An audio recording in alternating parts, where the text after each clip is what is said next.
দেখো আজকে আমার বিষয় আছে না বৃষবৃক্ষ উপন্যাস। বৃষবৃক্ষ উপন্যাসের একাধিক তথ্য রয়েছে, যে তথ্যগুলোকে বেস করে কিন্তু প্রশ্ন আসে, প্রতি বছরে কিন্তু প্রশ্ন আসছে। ঠিক আছে, আমি পড়ানোর মাঝে মাঝে দেখাবো যে কি ধরনের প্রশ্ন আসছে। ঠিক আছে, এবং তা কিন্তু আমার ক্লাসের মধ্যে থেকেই কিন্তু তোমরা পেয়ে যাবে প্রশ্নগুলো। ঠিক আছে, তো দাঁড়াও একটু ওয়েট করো, আমি স্ক্রিনটাকে শেয়ার করে নিই।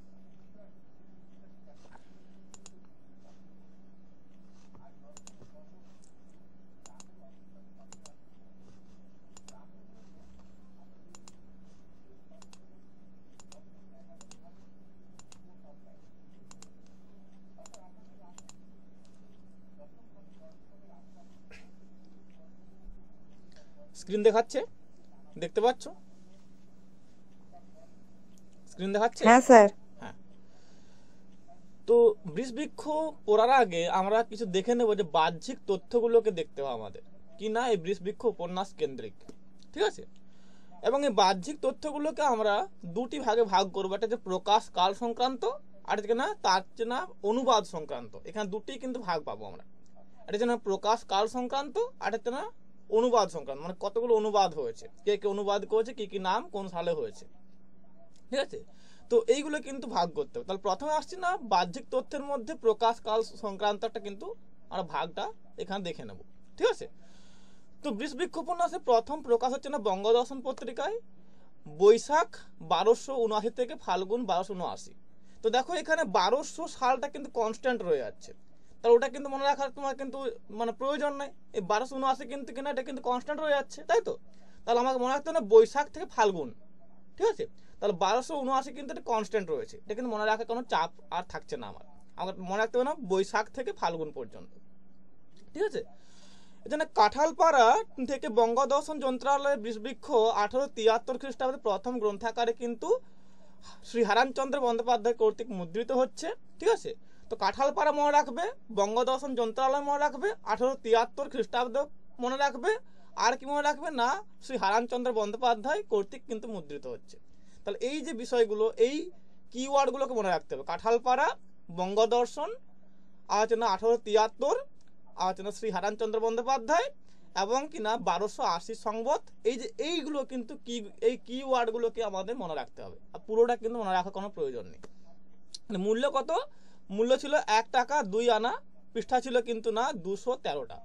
ঠিক আছে, তো এইগুলো কিন্তু আমরা এই কিওয়ার্ডগুলোকে মনে রাখবো, পুরোটা কিন্তু আমরা মনে রাখবো না, কারণ অতটা আমার মাথার মধ্যে রইবে না। তো আমরা কিন্তু ওই ক্ষুদ্র ক্ষুদ্র জায়গাগুলো মনে রাখবো। ঠিক আছে, তো গ্রন্থাকারে বৃষবৃক্ষ প্রথম প্রকাশিত হচ্ছে না 1873 সালে 1 জুন। তাহলে আমরা কিন্তু গ্রন্থাকার দেখবো, আর হচ্ছে না 1873 সাল দেখবো, আর 1 জুন দেখবো, বাকিটা আমরা কিন্তু আর দেখবো না। ঠিক আছে, উৎসর্গপত্র কিন্তু বঙ্কিমচন্দ্র কাকে দিচ্ছে না জগদীশ নাথ রায়কে। তো এখানে উৎসর্গপত্র আমি দেখবো, আর কি দেখবো না জগদীশ নাথ রায়, এটা দেখবো আমরা। আর দেখবো কিনা এখানে কিন্তু জগদীশ নাথ রায়কে বঙ্কিম কয়েকটি অভিধায় ভূষিত করছেন, তা হচ্ছে না কাব্যপ্রিয়, পণ্ডিতাগ্রগণ্য, সুহৃদর, এই তিনটা কিন্তু সম্বোধনে ভূষিত করছে। তাহলে এই তিনটা আমাকে কিন্তু মনে রাখতে হবে। ঠিক আছে, এবার আসে দেখো প্রথমে এই যে বঙ্কিমের জীবিতকালে এই প্রথম প্রকাশকে যদি প্রথম সংস্করণ ধরা হয়, তাহলে কিন্তু তার জীবিতকালে 8টা সংস্করণ কিন্তু প্রকাশ হয়েছে বা প্রকাশ পেয়েছে। সেই 8টা সংস্করণে কিন্তু আমাদের টেকনিক ওয়াইজ মনে রাখতে হবে। কিভাবে মনে রাখবো দেখে নিই। মনে রাখবো আমরা এভাবে যে প্রথম সংস্করণ প্রথম কিন্তু প্রকাশকাল। ঠিক আছে, প্রথম সংস্করণ প্রথম কিন্তু প্রকাশ, এই অর্থে কিন্তু মনে রাখতে হবে। তাহলে দ্বিতীয় সংস্করণ কিন্তু দ্বিতীয় প্রকাশকাল, তাই তো? তাহলে এভাবে দেখো প্রথম প্রকাশ প্রথম সংস্করণ হচ্ছে না 1873 খ্রিস্টাব্দে। দেখো এইভাবে প্রথম দ্বিতীয় তৃতীয় সবাই দেখো কিন্তু 18 সালটা কিন্তু কনস্ট্যান্ট রয়ে গেছে। তাহলে 18টা কিন্তু আমার মনে রাখার দরকার নেই। আমরা কি করব না 73, 75, 80, 81, 87, 90, 92 এইগুলো মনে রাখবো। ঠিক আছে, 73, 75, 80, দাঁড়াও দেখিয়ে দিই তাহলে বুঝতে পারবে।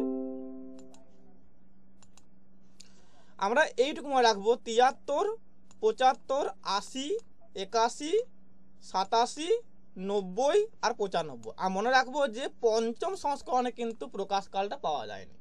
ঠিক আছে। আর এই 18টা মনে রাখা আমাদের কোনো প্রয়োজন নেই, এটা কিন্তু কনস্ট্যান্ট মানে সবগুলাতে কিন্তু একই আছে, কনস্ট্যান্ট রয়ে যাচ্ছে, তাই তো। তো তা কিন্তু মনে রাখা কিন্তু আমাদের দরকার নেই, ঠিক আছে। এবার দেখো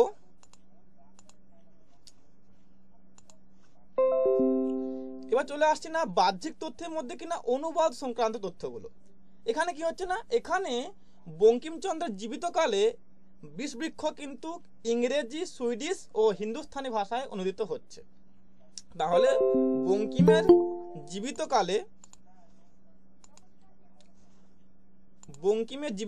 বিষবৃক্ষ ইংরেজি, সুইডিশ, হিন্দুস্তানি। তাহলে আমরা দেখব যে বঙ্কিমচন্দ্র জীবিতকাল ইংলিশ, সুইডিশ আর হিন্দুস্তানি, এই কিওয়ার্ডগুলো আমরা মনে রাখবো। বঙ্কিমচন্দ্র জীবিতকাল আর না ইংরেজি, সুইডিশ আর হিন্দুস্তানি, ঠিক আছে। এগুলো কিন্তু অনুদিত হয়েছিল তার জীবিতকালে, এবং তার জীবিতকালে পরে, ঠিক আছে, বা তার পরেও কিন্তু একাধিক অনুবাদ হয়ে, তা কিন্তু পরে আমি আসছি, এই যে এখানে দেওয়া আছে আমি পরে বলছি সেগুলো। তো এখানে দেখো Miriam S Knight the poison tree নামে কিন্তু 1884 সালে কিন্তু ইংরেজি ভাষায় কিন্তু অনুবাদ করছেন। এটা মারিয়াম এস নাইট নামে একজন কিন্তু লেখক, যিনি কিনা দ্য পয়জন ট্রি নামে এটা কিন্তু অনুবাদ করছেন। সালটা হচ্ছে না 1884 খ্রিস্টাব্দ, ঠিক আছে, ইংরেজি অনুবাদ করেছিলেন, ঠিক আছে। তারপর দেখো 1891 খ্রিস্টাব্দে জি কাদির হিন্দুস্তানি ভাষায় কিন্তু এটা কিন্তু অনুবাদ করছে। তাহলে দেখো আমরা দেখে নেব এইটা, এই যে 84 থেকে তারপর হচ্ছে না 91, এটা দেখবো। 18টা কনস্ট্যান্ট রয়ে গেল, আমাদের কিন্তু 18 দেখার দরকার নেই। তাহলে 84, 91, 84 থেকে না Mariam S Knight the poison tree, আর 91 কে না জি কাদির হিন্দুস্তানি ভাষায়, ঠিক আছে। তাহলে এইভাবে কিন্তু আমার মনে রাখতে হবে। এবার ধরো আসছে না 1884 খ্রিস্টাব্দে LH ও ফেডারিক সুইডিশ ভাষায় কিন্তু এটা কিন্তু অনুবাদ করছেন। তাহলে দেখো এই যে পয়জন ট্রি, এটার কিন্তু যা সাল, এটা কিন্তু তাই সাল, একই সাল। তাহলে কিন্তু আমাদের আর কিন্তু আর আলাদা করে মনে রাখতে হবে না, তাই তো। আমাদের আর আলাদা করে কিছু মনে রাখার কোনো প্রয়োজন নেই। আমরা কি দেখব না, তখন দেখব যে মারিয়াম এস নাইটের দ্য পয়জন ট্রি এবং কিনা এই যে LH ও ফেডারিক এর সুইডিশ যে অনুবাদটা, তা কিন্তু একই সালে প্রকাশ পাচ্ছে, তা হচ্ছে না 1884 সালে, ঠিক আছে। এই সুইডিশ ভাষায় কিন্তু যেটা অনুদিত হয়েছিল বা অনুবাদ হয়েছে, তার নাম হচ্ছে না ডেট গিফটিগা ট্রাডেট। এটা কিন্তু মনে রাখবে, এটা কিন্তু পরীক্ষায় আসে, ঠিক আছে। এবার দেখো তারপরে বঙ্কিমচন্দ্র নিজে দ্য ব্যান অফ লাইফ নামে কিন্তু বিষবৃক্ষ এটা কিন্তু ইংরেজি অনুবাদ করছেন, এবং তিনি তা কিন্তু লাট পত্নী মানে বড় লাটের যেটা ছিল আমাদের এখানে, সেই লাট পত্নীকে তা কিন্তু উপহার করছেন। তার নাম হচ্ছে না লেডি এলিয়টকে, ঠিক আছে। তো তিনি সেই তার নিজের অনুবাদ করা ইংরেজি অনুবাদ করা দ্য ব্যান অফ লাইফ এই গ্রন্থটি কিন্তু লাট পত্নী লেডি এলিয়টকে উপহার পাঠিয়েছিলেন, ঠিক আছে। পরবর্তীকালে এই হিন্দু উর্দু পরবর্তীকালে মানে এই যে বঙ্কিমের মৃত্যুর পরে, ঠিক আছে, বঙ্কিমের মৃত্যুর পরে কিন্তু কিছু না, এটা হিন্দি, উর্দু, মারাঠি, গুজরাটি, কন্নড়, মণিপুরি, সিন্ধি, মৈথিলি, মালয়ালম প্রভৃতি ভাষায় কিন্তু এটা অনুদিত হচ্ছে। তাহলে এগুলো কিন্তু সব কিন্তু তার মৃত্যুর পরে, ঠিক আছে, এগুলো কিন্তু মৃত্যুর আগে কিন্তু হয়নি, ঠিক আছে, মানে জীবিত অবস্থায় তার কিন্তু হয়নি, ঠিক আছে। এবার দেখো আসে তারপরে যে বিষবৃক্ষ উপন্যাসে সর্বপ্রথম কিন্তু নাট্য রূপান্তর হচ্ছে করছেন কে না গিরিশচন্দ্র ঘোষ। বিষবৃক্ষ উপন্যাসের সব থেকে প্রথম বা সর্বপ্রথম কিন্তু নাট্য রূপান্তর করছেন গিরিশচন্দ্র ঘোষ।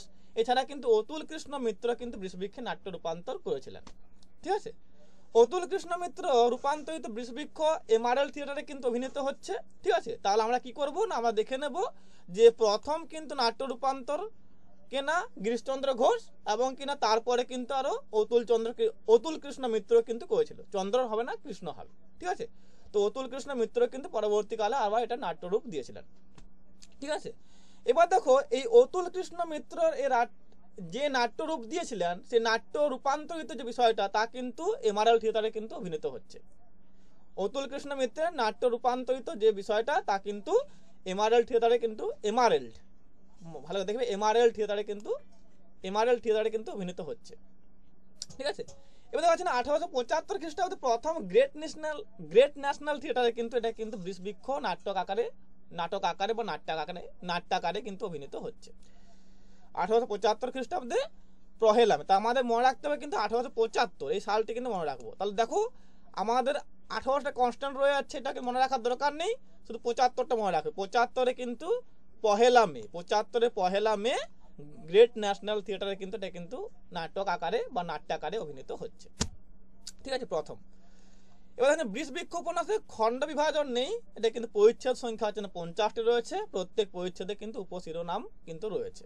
ঠিক আছে, তো এইভাবে কিন্তু তোমাদের এগুলো দেখে নিতে হবে, আর কিছু দেখার সেরকম প্রয়োজন পড়বে না এখান থেকে। তাহলে এটা গেল তোমার বাহ্যিক তথ্য, যাকে আমরা দুটো ভাগে ভাগ করে আলোচনা করলাম। এটা হচ্ছে তোমার কিন্তু কিনা প্রথমে পাচ্ছি আমরা প্রকাশ সংক্রান্ত তথ্য, আছে না অনুবাদ সংক্রান্ত, আর এখানে এর বাইরে কিছু নেই।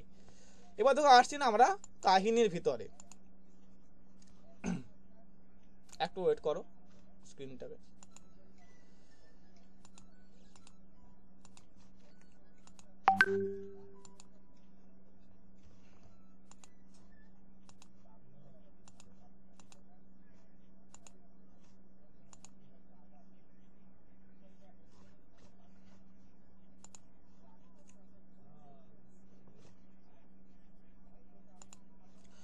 এবার দেখো আসছি আমরা বৃষবৃক্ষ উপন্যাসের বাহ্যিক তথ্য হয়ে গেছে আমাদের, বলে দিয়েছি আমরা। এবার কাহিনীর দর্পণে আমরা আসবো, মানে কোন পরিচ্ছেদে কি কাহিনী রয়েছে এবং তা আমাদের ভালো করে বুঝতে হবে।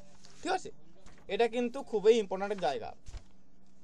তো দেখো বৃষবৃক্ষ উপন্যাসে প্রথম যে পরিচ্ছেদ রয়েছে তার নাম হচ্ছে না নগেন্দ্রের নৌকা যাত্রা। এখানে কাহিনী কি রয়েছে না, জ্যৈষ্ঠ মাস নগেন্দ্র কি করছে না, নগেন্দ্র নৌকারোহণ করছে। ঠিক আছে, এবং তাকে যেতে হবে কোথায় না কলকাতা, কারণ তার অনেক কাজ রয়েছে ওখানে, তাই তাকে কিন্তু যেতে হবে। এইটাই প্রবলেম।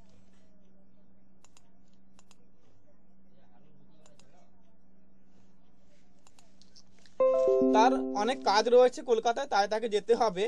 তখন সূর্যমুখী তাকে কিন্তু মাথার দিব্যি দিয়ে বলছে যে যদি তুফান আসে, কারণ তুফানের মাস যেহেতু, যদি তুফান আসে তাহলে তুমি কিন্তু কিনা ওই নৌকাকে পাড়ে বেঁধে বা পাড়ে কিন্তু লাগিয়ে তুমি কিন্তু কি করবে না, নৌকা থেকে নেমে একটা নিরাপদ আশ্রয় তুমি খুঁজবে। ঠিক আছে, এটা বলা হচ্ছে। তো নগেন্দ্র কিনা মহা ধনবান ব্যক্তি, ঠিক আছে, এবং তার নিবাস হচ্ছে কোথায় না গোবিন্দপুরে। ঠিক আছে, তো এই গোবিন্দপুর যে জেলায় অবস্থিত সেই গ্রামের নামটাকে এখানে গোপন করা হয়েছে, এবং গোপন করে কিন্তু বঙ্কিম বলছেন যে তার নাম তিনি দিয়েছেন হরিপুর বলে। ঠিক আছে, মনে রাখবে এটা।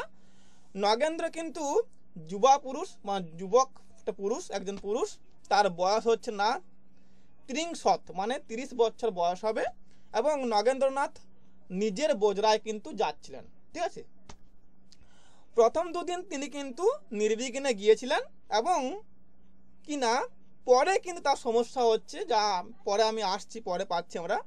তো এটা মনে রাখবে যে প্রথম দুদিন কিন্তু নির্বিঘ্নে তিনি গিয়েছিলেন।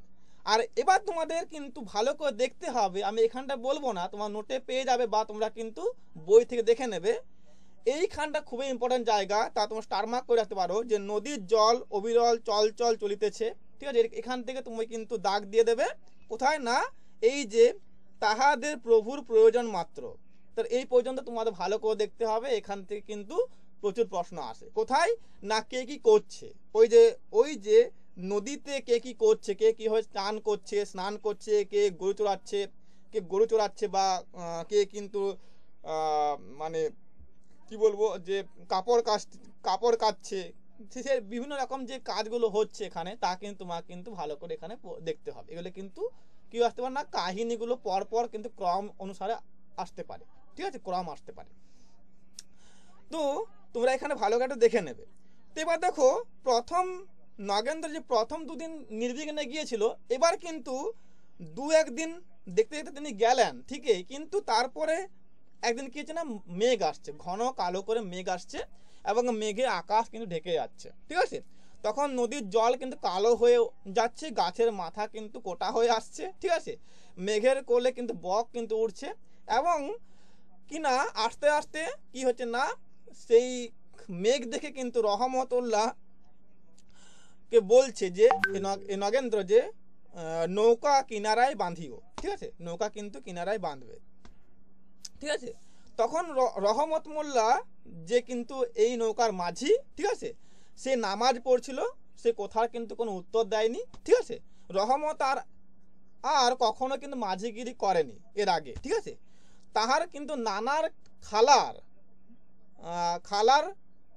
দেখো এটা ভালো করে পরীক্ষা আসতে পারে, তার নানার খালা মাঝির মেয়ে ছিল, ঠিক আছে, তার নানার খালা মাঝির মেয়ে ছিল, তিনি সেই গর্বে কিন্তু মাঝিগিরির উমেদারিতে কিন্তু অংশগ্রহণ করেছে বা যোগ দিয়েছে, ঠিক আছে।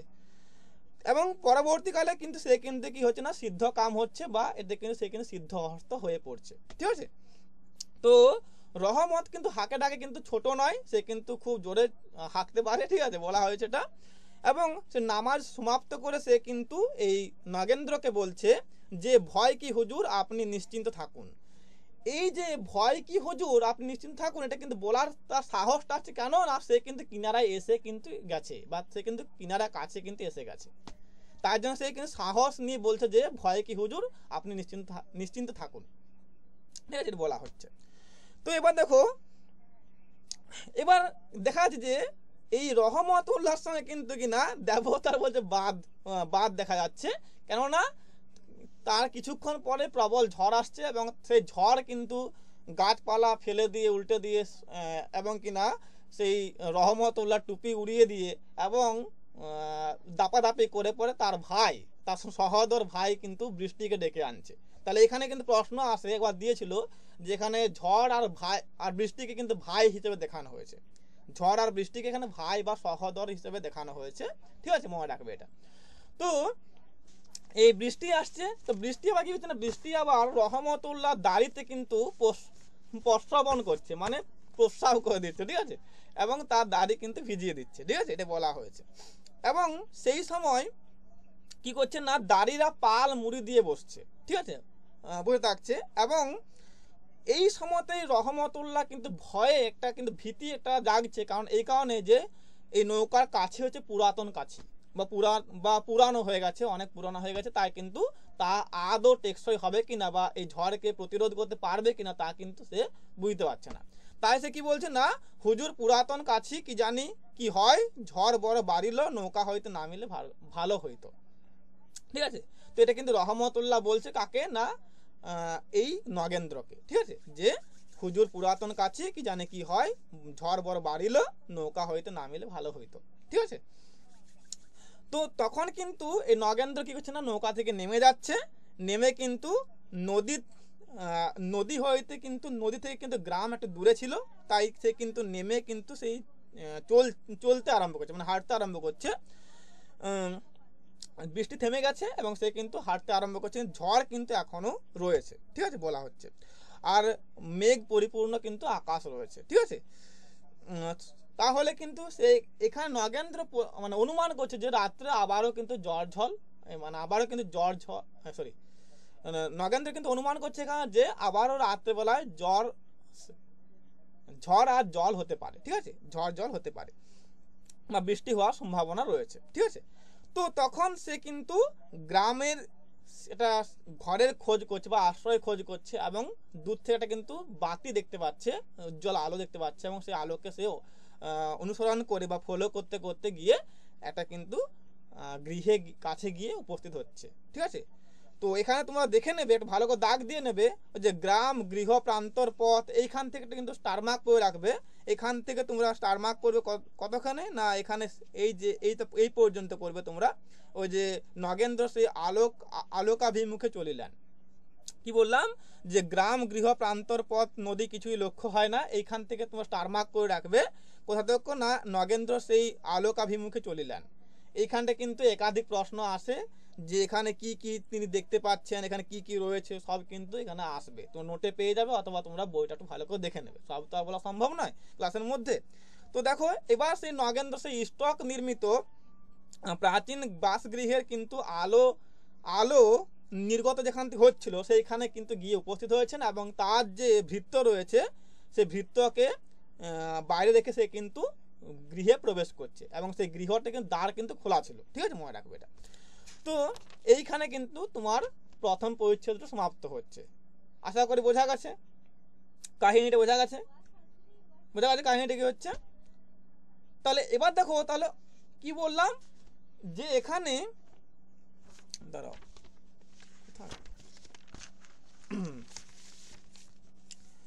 তাহলে এখানে এই নগেন্দ্রের নৌকাযাত্রার নামটা কেন হলো।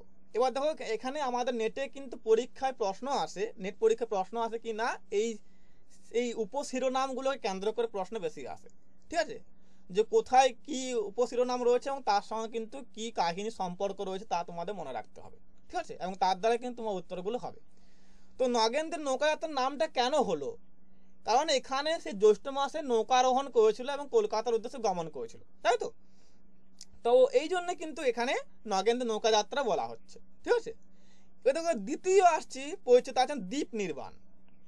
তো দ্বীপ নির্বাণে কি পাচ্ছি আমরা না, এখানে সেই প্রস্তর নির্মিত যে ঘরে সে প্রবেশ করেছিল, প্রাচীন যে ঘরটা, সেই ঘরটা কিন্তু ছোট ঘর নয়, বড় ঘর ছিল, এবং সেই ঘরে কিন্তু ভগ্ন দশা রয়েছে, মানে ভগ্ন মানে ভেঙে চুরে গেছে, এবং সেই ঘরে একটা বিছানার উপরে একটা কিন্তু প্রাচীন মানে বৃদ্ধ একটা কিন্তু শায়িত রয়েছে বা শোয়া অবস্থায় রয়েছে বা শুয়ে রয়েছে, বোধ হয় সে কিন্তু অন্তিম শয্যা নিয়েছে। ঠিক আছে, বলা হচ্ছে।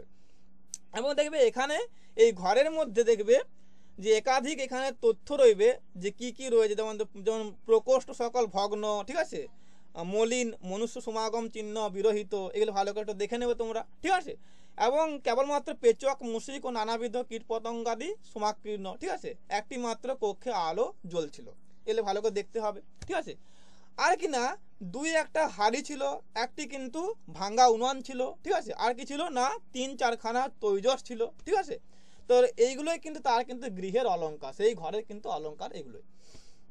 ঠিক আছে, দেওয়ালে কালি, কোণে ঝুল। ঠিক আছে, চারদিকে আরশোলা, মাকড়সা, টিকটিকি, ইঁদুর ঘুরে বুলছে। ঠিক আছে, এক ছিন্ন শয্যার উপর কিন্তু একজন প্রাচীন শুয়ে আছে, মানে প্রাচীন মানে বৃদ্ধ শুয়ে আছে। ঠিক আছে, আর দেখে এখানে নগেন্দ্রের মনে হয়েছে যে সে কিন্তু অন্তিম শয্যা নিয়েছে, এবং তার চক্ষু ম্লান হয়ে রয়েছে। ঠিক আছে, নিঃশ্বাস কিন্তু প্রখর, ওষ্ঠ কিন্তু কাঁপছে, মানে তার ঠোঁটগুলো কাঁপছে। শয্যাস্পার্শে কিন্তু একটা স্টক খণ্ডের উপর একটা কিন্তু মৃন্ময় প্রদীপ রয়েছে, মানে যা কিন্তু নিভে আসছে আর কি, কারণ তার তেল নেই, অর্থাৎ কিনা তৈলাভাব, মানে তেলের অভাব রয়েছে, তাই কিন্তু সেই আস্তে আস্তে নিভে আসছে। এবং এই বৃদ্ধের কিন্তু আয়ুটা কিন্তু তা কিন্তু আস্তে আস্তে ক্ষীণ হয়ে আসছে বা কমে আসছে। ঠিক আছে, বলা হয়েছে এটা। এবং তার পাশে কিন্তু একটা প্রদীপ হিসেবে দেখানো হয়েছে কাকে না, এখানে কাকে দেখানো হয়েছে না, কুন্দ নন্দিনীকে এখানে প্রদীপ হিসেবে দেখানো হয়েছে, যে তার পাশে আরেকটি প্রদীপ কিন্তু রয়েছে, তা হচ্ছে কে না কুন্দ নন্দিনী। ঠিক আছে, তার মেয়ে, কার মেয়ে নাই, প্রাচীন বৃদ্ধের মেয়ে, প্রাচীন বৃদ্ধর মেয়ে। ঠিক আছে, এবার দেখো এই কুন্দ নন্দিনীর কে বিয়ে দেয়নি কেন তার বাবা, এখানে দেখো এটা ভালো বুঝতে হবে, এটা কিন্তু মন্তব্য যুক্তি আসতে পারে। ঠিক আছে, তো এই বৃদ্ধের কিন্তু একটা পুত্র ছিল, সে কিন্তু কি না তার আগেই কিন্তু গত হয়েছে। ঠিক আছে, এবং এই মেয়েটি তার একমাত্র সম্বল ছিল। ঠিক আছে, তো সেই বৃদ্ধটি ভেবেছিল যে আর কিছুদিন যাক, কুন্দকে বিলাইয়া দিয়া কোথায় থাকিব, কি লইয়া থাকিব। তাহলে এই কুন্দকে যদি আমি বিয়ে দিয়ে দিই, তাহলে আমি কোথায় থাকবো এবং কি নিয়ে থাকবো, আমার তো আর কিছু রইলো না। তাহলে আর কিছুদিন যাক, তারপরে কিন্তু ওর বিয়ে আমি দেব। তার জন্য কি হয়েছে না, এই কুন্দের কিন্তু বিবাহের বয়স গত হয়ে গেছে, পেরিয়ে গেছে। ঠিক আছে, পরে তো এই যে তাই কিন্তু সে কিন্তু তার বিয়ার এই যে কুন্দনন্দিনীর বিয়ের বয়স পেরিয়ে কিন্তু 13 বর্ষীয়া বালিকায় কিন্তু এসে কিন্তু এখন বর্তমান ঠেকেছে, তার কিন্তু 13 বছর বয়সে সে কিন্তু এসে কিন্তু উপনীত হয়েছে। ঠিক আছে, তো এই পরিচ্ছেদে কিন্তু কি হচ্ছে না, যেহেতু দ্বীপ নির্বাণ, তো দ্বীপটা নিভে যাওয়ার মতো কিন্তু সে বৃদ্ধ কিন্তু এখানে তার জীবন এখানে সমাপ্ত হচ্ছে। এবং এই বলছে এখানে যে এই সময়ে 2-4 বার উজ্জ্বলতর হইয়া প্রদীপ নিভিয়া গেল। ঠিক আছে, তাহলে মানে কিন্তু এই প্রদীপ নিভে যাওয়া মানে কিনা এখানে এই কুন্দনন্দিনী পিতার কিন্তু জীবন অবসান হওয়া বা জীবন প্রদীপ নিভে যাওয়া। ঠিক আছে, তাহলে দেখো আমি বললাম যে এখানে পরিচ্ছেদের সঙ্গে কিন্তু কাহিনীর মিল রয়েছে। কেন মিল রয়েছে না, দ্বীপ নির্বাণ কিন্তু এর কিন্তু উপশিরোনামটা রয়েছে, তাই তো। আর এখানে কি হচ্ছে না, এখানে কুন্দনন্দিনী পিতার কিন্তু জীবনের দ্বীপ নিভে যাচ্ছে বা প্রদীপ নিভে যাচ্ছে। তো এটাই কিন্তু এখানে এর সঙ্গে কিন্তু এর লিঙ্ক রয়েছে। এইগুলো কিন্তু পরীক্ষায় প্রশ্ন দেয়। ঠিক আছে, ভালো করে তোমরা দেখবে, কারণ এগুলো কিন্তু পরীক্ষা অনেক সময় আসছে। আমি দেখাবো, প্রশ্ন দেখাবো, লাস্টে গিয়ে দেখাবো প্রশ্নগুলো। তো এটা গেল তোমার দ্বিতীয় পরিচ্ছেদের বিষয়টা, কাহিনীটা। এবার দেখো তৃতীয় পরিচ্ছেদের কাহিনী বা এর যে বিষয় তার মধ্যে আমরা আসছি। তৃতীয় পরিচ্ছেদে কি নাম না, ছায়া পূর্বগামিনী। ঠিক আছে, এখানে কি বিষয়টা না, এখানে যখন কুন্দের পিতা মারা গিয়েছে, ঠিক আছে, তখন কুন্দ কিন্তু একা হয়ে পড়েছে। ঠিক আছে, তো কুন্দ দেখছে যে কুন্দে মনে করছে যে তার পিতা হয়তো ঘুমিয়ে পড়েছে, বা একবার বলছে কুন্দের মনে হচ্ছে একবার যে তার পিতা হয়তো ঘুমিয়ে পড়েছে বা সে মারা গেছে। ঠিক আছে, এইভাবে কিন্তু তার মনে হচ্ছে। কুন্দ কিন্তু রাত দিন কিন্তু সমানে তার বাবার কিন্তু সেবা করেছিল, এবং ফলে তার কিন্তু নিদ্রা আসছিল এবং সে কিন্তু ঘুমিয়ে পড়েছে। তারপরে কি হচ্ছে না, তখন কুন্দ স্বপ্ন দেখছে বা কুন্দনন্দিনী স্বপ্ন দেখছে, এবং দেখছে যেখানে অতি পরিষ্কার জ্যোৎস্না একটা কিন্তু জ্যোৎস্নাময় একটা কিন্তু আকাশ রয়েছে, সেখানে একটা বৃহৎ চাঁদ রয়েছে। সেই চাঁদটা চাঁদ নয়, সেই চাঁদটা কিনা একটা কিন্তু দেবীর মতন, জ্যোৎস্না দেবীর মতো। দাঁড়াও, কে দেখি কে জন করছে। সেই চাঁদটা কিন্তু চাঁদ নয়। ঠিক আছে, শুনতে পাচ্ছ তো রুমা? ঠিক আছে তো? হ্যাঁ দাদা, তো দেখো শুনতে সেই পাচ্ছি। চাঁদটা কিন্তু চাঁদ নয়, চাঁদ কি না, সেই চাঁদটা কিন্তু একটা জ্যোৎস্না দেবীর মতো প্রকটিত হয়েছে, এবং সেই দেবীকে না সে হচ্ছে না কুন্দনন্দিনী মায়ের রূপ নিয়ে নিয়েছে, এবং সেই মায়ের রূপ নিয়ে তাকে কিন্তু কি করছে না, তাকে স্নেহ করছে, এবং তাকে দেখো বলছে যে তুই আমার সঙ্গে এখানে চলে আয়, তুই না হলে বিস্তর কষ্ট পাবি, তুই আমার সঙ্গে চলে আয়। ঠিক আছে, এবং তাকে চুম্বন করছে, এ সকল করছে, সব পাবে এখানে, তোমরা ভালো করে দেখে নেবে। তো একে একে কিন্তু কুন্দনন্দিনীর মা বলে সম্বোধন করছে। ঠিক আছে, এবং পরে যখন সে বলছে যে বাছা তুই বিস্তর দুঃখ পাইয়াছিস, আমি এটা কিন্তু ভালো করে দেখে নেবে, একটু ভালো করে তুমি দাগ দিয়ে নেবে বা একটা স্টার মার্ক করে নেবে। বাছা তুই বিস্তর দুঃখ পাইয়াছিস, আমি জানিয়াছি যে বিস্তর দুঃখ পাইবি। ঠিক আছে, তোর এই বালিকা বয়, এই কুসুম কোমল শরীর, তোর শরীরে সে দুঃখ সহিবে না, অতএব তুই আর এখানে থাকিস না, পৃথিবী ত্যাগ করি আমার সঙ্গে আয়।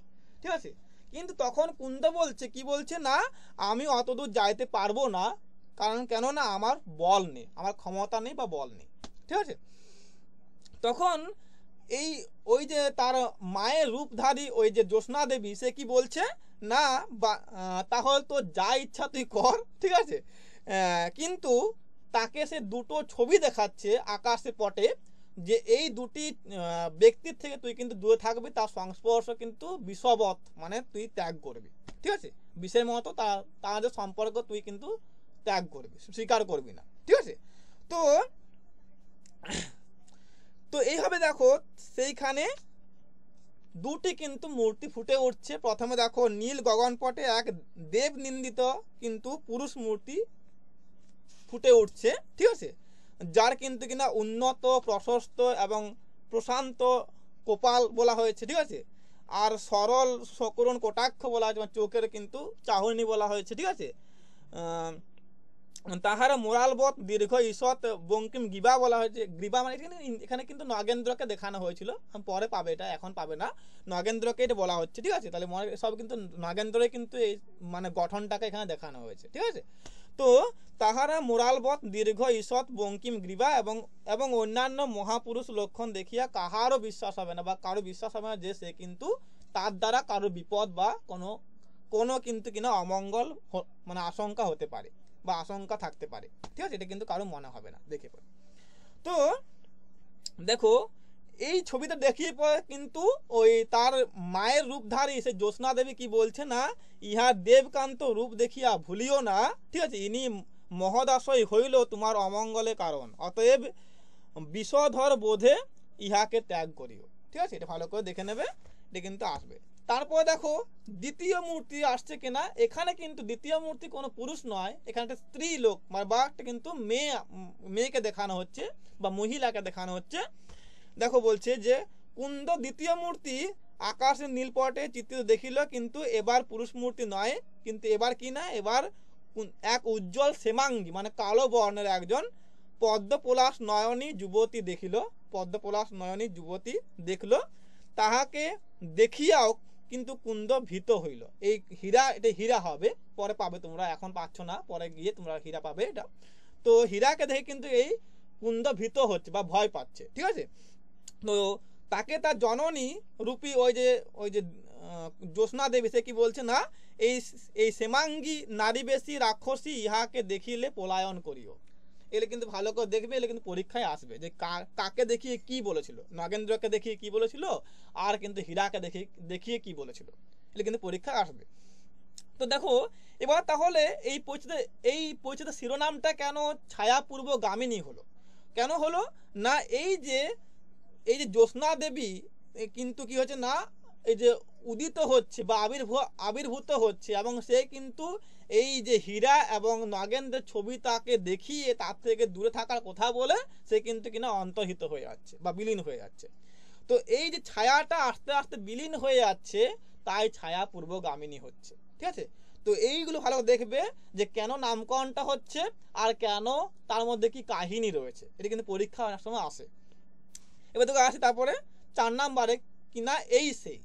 তো এই সে কি পাচ্ছি না, এই সে দেখা যাচ্ছে যে যখন এই কুন্দের পিতা মারা গিয়েছে তখন কিন্তু কি না এই কুন্দকে একটা রাখার জায়গা করতে হবে, তাকে একটা কিন্তু থাকার, সে কোথায় থাকবে না থাকবে তা কিন্তু দেখতে হবে, তাই তো। তো তার জন্য কি করছে না, তার জন্য নগেন্দ্র কিন্তু গ্রামে কিন্তু বিভিন্ন মানুষের সঙ্গে মিশছে এবং জানার চেষ্টা করছে যে এর কেউ আত্মীয় আছে কিনা বা কেউ কিন্তু এর রয়েছে কিনা। ঠিক আছে, তখন এই নগেন্দ্র বিভিন্ন মানুষের মুখে শুনতে পাচ্ছে যে এই গ্রামটার নাম হচ্ছে ঝুমঝুমপুর। ঠিক আছে, তাহলে এই কুন্দনন্দিনীর যে গ্রাম ছিল তার নাম হচ্ছে ঝুমঝুমপুর। ঠিক আছে, মনে রাখবে। এবার দেখো কি হচ্ছে না,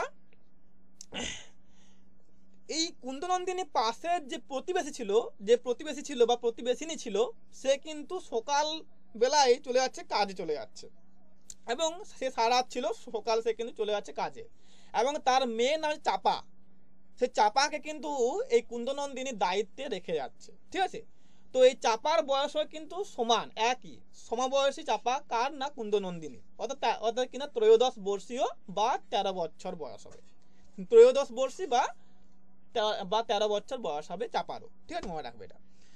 তো এই চাপা কিন্তু দেখছে যে কুন্দনন্দিনী অনেকক্ষণ থেকে কিন্তু আকাশের দিকে চেয়ে আছে, তখন সে প্রশ্ন করছে যে 100 বার আকাশ পানে চাহিয়া কি দেখিতেছ। তখন কিন্তু কুন্দনন্দিনী তার উত্তরে বলছে যে ওই কাহিনীটা বলছে যে কালকে আমি স্বপ্নে দেখেছিলাম, যেটা ওই যে আমার মা এসেছিল, মা এসে আমাকে ডাকছিল যে আমার সঙ্গে আয়, আমার সঙ্গে যে আকাশ থেকে কাল মা আসিয়াছিলেন, তিনি আমাকে ডাকিলেন আমার সঙ্গে আয়। ঠিক আছে, আমার কেমন দুর্বুদ্ধি হইল, ঠিক আছে, আমি ভয় পাইলাম, মার সঙ্গে গেলাম না, এখন ভাবছি কি না কেন গেলাম না। ঠিক আছে, এটা কিন্তু বলা হয়েছে। তখন আর যদি তিনি আসেন, যে এখন যদি তিনি আবার আসেন, তিনি কিন্তু এই কুন্দনন্দিনী কিন্তু যাওয়ার জন্য সে সম্মত হবে। ঠিক আছে, বলা হচ্ছে তাহলে সে এই তার ছায়ারূপী তার মা যদি এখন তাকে নিতে আসে তাহলে সে কিন্তু যেতে রাজি হবে, এটা বলা হচ্ছে। তাই সে কিন্তু আকাশের দিকে ঘন ঘন তাকাচ্ছিল এবং সে কিন্তু ওই আনমনা হয়েছিল। তো এটা শুনে কিন্তু চাপা বলছে কি না যে মরা মানুষ আবার নাকি ফিরে আসে। ঠিক আছে, মরা মানুষ আবার কিন্তু ফিরে আসে, এটা কিন্তু সে কিন্তু চাপা বলছে, কাকে না, কুন্দনন্দিনীকে বলেছে। ঠিক আছে, তখন এই কুন্দ সেই বিষয়টা বলছে যে ওই যে নগেন্দ্র এবং সে হীরা যে ছবি দেখেছিল সেটা কিন্তু এই চাপাকে খুলে বলেছে, এবং তারপরে কিন্তু চাপা তাকে প্রশ্ন করছে যে সেই আকাশের গায়ে যে পুরুষ আর মেয়ে মানুষ দেখেছিলি তাদের তোর মন তাদের তুই চিনিস, এটা বলা হচ্ছে, ঠিক আছে, এইভাবে চিনিসই বলা হচ্ছে না, চিনিস এটা বলা হচ্ছে। তো দেখো এবার তখন বলছে না আমি তাদের চিনিনি। তো তখন সে বলছে যে তাদের আর কখনো দেখিনি, ঠিক আছে, সেই পুরুষের মতো সুন্দর পুরুষ যেন কোথাও নাই বা কোথাও নেই বলা হয়েছে, আর এমন রূপ কখনো দেখিনি। এটা কিন্তু কুন্দ বলছে, কাকে, চাপাকে বলেছে, ঠিক আছে। তো এবার দেখো সেই নগেন্দ্র যে বেরিয়েছিল গ্রামবাসীকে জিজ্ঞাসা করার জন্য যে এই যে কুন্দের কেউ আছে কিনা বা কেউ আত্মীয় রয়েছে কিনা, সেই কিন্তু বিভিন্ন প্রতিবেশীরা জানতে পারছে যে এই মৃত ব্যক্তির কন্যা কি হবে, এটা কিন্তু সে জিজ্ঞাসা করছে বিভিন্ন প্রতিবেশীকে, এবং সে বলছে যে সে কোথায় থাকবে, ঠিক আছে, তাকে তার কে আছে, ঠিক আছে, কে তাকে রাখবে, এটা জিজ্ঞাসা করছে যে কে তাকে রাখবে, কে তাকে কিন্তু মানে তার জন্য হয়তো সে কিন্তু টাকা দিয়ে দেবে, ঠিক আছে, কিছুদিন সে কিন্তু তাকে ভরণ পোষণ টাকা দিয়ে দেবে, ঠিক আছে, এটা বলা হয়েছে এটা। তো তখন জানতে পারছে যে ওর কেউ নেই, ওর কিন্তু কোনো আত্মীয় নেই, ওর কেউ নেই, ঠিক আছে। তো তখন সে বলছে যদি কেউ ওকে রাখে তো এই নগেন্দ্র তার কিন্তু ভরণ পোষণের দায়িত্ব সব কিন্তু নেবে এবং তাকে কিন্তু মাসে মাসে কিছু টাকা পাঠাবে, ঠিক আছে, এটা বলা হচ্ছে। পরবর্তীকালে একজন বলছে যে শ্যামবাজারে এর একটা মাসির বাড়ি আছে এবং বিনোদ ঘোষ তার হচ্ছেন মেসো। শ্যামবাজারে কিন্তু এর মাসির বাড়ি আছে এবং বিনোদ ঘোষ এর হচ্ছে মেসো। তো এই যেহেতু নগেন্দ্র যাচ্ছে কলকাতা, তাহলে কিন্তু যদি সে এই কুন্দকে নিয়ে কলকাতা যায় এবং তার সেই মেসো বাড়িতে কিন্তু রেখে দেয়, তাহলে কিন্তু তার কিন্তু থাকার একটা জায়গা হবে বা থাকার একটা উপায় হবে, ঠিক আছে। তো তখন নগেন্দ্র তাই করার চেষ্টা করছে এবং রাজি হচ্ছে ওকে কিন্তু কলকাতা নিয়ে যাওয়ার জন্য, এবং সেই চাপাকে বলছে যে তাহলে কুন্দকে নিয়ে আয়, আমরা কিন্তু কলকাতায় রওনা দেবো, ঠিক আছে। তো তখন চাপা যাচ্ছে কুন্দকে আনতে, ঠিক আছে। তখন এই কুন্দ দূর থেকে নগেন্দ্রকে দেখে চাপাকে আঙুলে দেখিয়ে দিচ্ছে যে এই সেই ব্যক্তি যাকে আমি গতকাল স্বপ্নে দেখেছিলাম, বা আমাকে সেই মাতৃরূপী ছায়ামূর্তি আমাকে দেখিয়েছিল এই পুরুষটাকে, ঠিক আছে। তো এই যে চাপাকে সে আঙুলে দেখিয়ে দিচ্ছে যে এই সেই ব্যক্তি যাকে আমি গতকাল রাত্রে স্বপ্নে দেখেছিলাম, যাকে আমাকে কিনা মায়ের রূপী মানে মাতৃরূপী আমার ছায়ামূর্তি আমাকে এসে দেখিয়ে দিয়েছিল, তো এই সেই ব্যক্তি। তো এই জন্যই কিন্তু নামটা চেনে এই সেই, যেহেতু এই কুন্দ চাপাকে আঙুল দেখাচ্ছে যে এই সেই ব্যক্তি যারা আমি স্বপ্ন দেখেছিলাম, তাই নামটা চেনে এই সেই। তাহলে মনে রাখবে যে কাহিনীর সঙ্গে কিন্তু নামটা কিন্তু সাদৃশ্য রয়েছে, মিল রয়েছে, এবং এগুলো দিয়ে কিন্তু প্রশ্ন আসে, ঠিক আছে। এবার পঞ্চম পরিচ্ছেদে আসছি। পঞ্চম পরিচ্ছেদে কি নাম না অনেক প্রকারের কথা, ঠিক আছে। এখানে কি পাচ্ছি দেখো যে এখানে নগেন্দ্র কিন্তু কুন্দকে নিয়ে আসছে কলকাতায়, ঠিক আছে, এবং কলকাতায় এসে প্রথমে সে কিন্তু শ্যামবাজারে ওই তার মেসো বিনোদ ঘোষের খোঁজ করছে। তো দেখা যাচ্ছে বিনোদ ঘোষ বলে কেউ কিন্তু শ্যামবাজারে নেই। তো বিনোদ দাস বলেছিল একজন, কিন্তু সে কিন্তু এই কুন্দের সম্পর্ক অস্বীকার করছে, বলছে যে কিন্তু কুন্দের সম্পর্ক মানছে না, ঠিক আছে।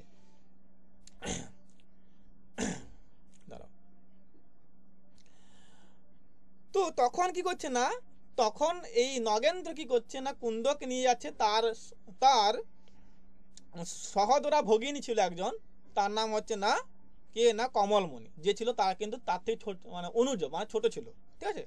তো এই কমলমণির বয়স হচ্ছে কত না, বয়স হচ্ছে না তোমার 18 বছর, ঠিক আছে, 18 বছর কিন্তু বয়স, মনে রাখবে এটা কিন্তু আসতে পারে। তো এই কমলমণি এবং এই নগেন্দ্র কিন্তু দেখতে খুব সুন্দর ছিল, উভয় কিন্তু দু ভাই বোনে কিন্তু সুন্দর ছিল, ঠিক আছে। এবং এই কমলমণি কিন্তু শ্বশুর ঘর কোথায় না কলকাতায়, ঠিক আছে। শ্রী সচন্দ্র কিন্তু তার কিন্তু স্বামী, তার টাইটেল হচ্ছে না শ্রী সচন্দ্র মিত্র, ঠিক আছে, তার কিন্তু স্বামী। এবং শিশ বাবু কিন্তু পন্ডর ফেয়াল, এটা কিন্তু পরীক্ষা দিয়েছিল, সেট পরীক্ষা দিয়েছিল বোধ হয়, ভালো করে দেখে নেবে। শিশ মানে শ্রী সচন্দ্র কিন্তু প্লন্ডর মানে পয়ল, ঠিক আছে, প্লন্ডর ফেয়ারলির বাড়ির মুৎসুদ্দি ছিল, ঠিক আছে। এবং হোস বড় ভারী ছিল এর, মানে সে কিন্তু খুব রাস ভারী ছিল, ঠিক আছে। আর শ্রী সচন্দ্র কিন্তু বড় ধনবান ব্যক্তি, বেশি ধন সম্পত্তি তার ছিল, এবং নগেন্দ্রের সঙ্গে তার কিন্তু ভালো সম্পর্ক ছিল। তো কুন্দনন্দিনীকে নগেন্দ্র সেইখানে নিয়ে যাচ্ছে, এবং নিয়ে গিয়ে কমলকে ডেকে সমস্ত কিছু তাকে কিন্তু গুছিয়ে বলছে এবং তার পরিচয় দিচ্ছে, কার না কুন্দের পরিচয় দিচ্ছে, যে কুন্দের বিষয়ে সমস্ত কিছু বলছে। তো এই কুন্দ বললাম যে এর বয়স হচ্ছে না অষ্টাদশ বছর বা 18 বছর বয়স হবে।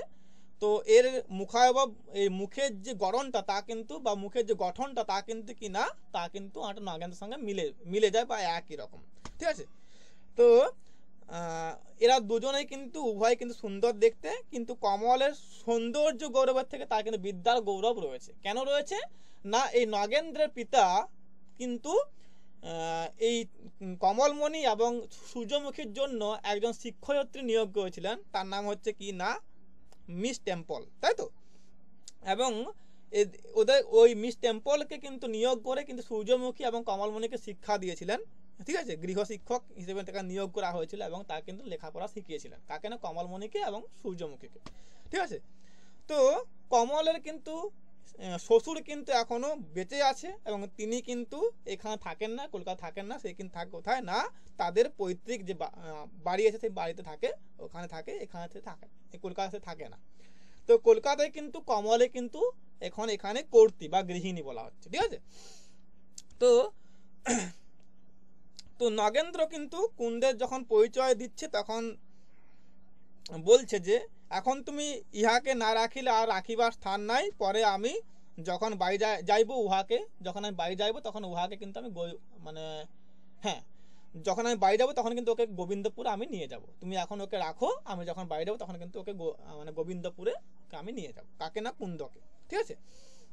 তো এবার দেখো কমল বড় দুষ্টু ছিল এবং সে কিন্তু করছে না, সে কিন্তু ওই কুন্দকে পেয়ে ওকে কিন্তু নিজেই স্নান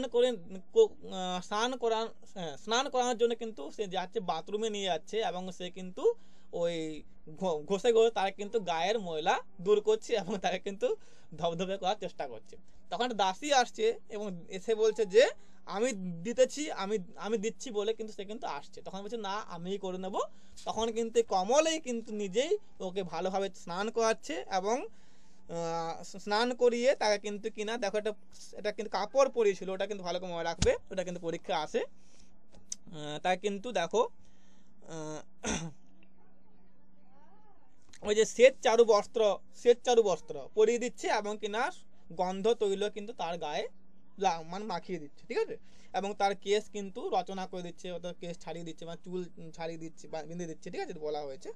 এবং তাকে কিন্তু অলঙ্কার পরিয়ে দেওয়া হচ্ছে এবং অলঙ্কার পরিয়ে দেওয়ার পর বলছে যে তুই কিন্তু এবার যা তার দাদার কাছে অত নগেন্দ্রকে প্রণাম করতে, ঠিক আছে, নগেন্দ্রকে প্রণাম করে আসগা, কিন্তু কিনা এই শ্রী সচন্দ্রকে প্রণাম করতে যাবি না, কারণ ও তোকে দেখলে কিন্তু ও তোকে বিয়ে করে ফেলবে, ঠিক আছে।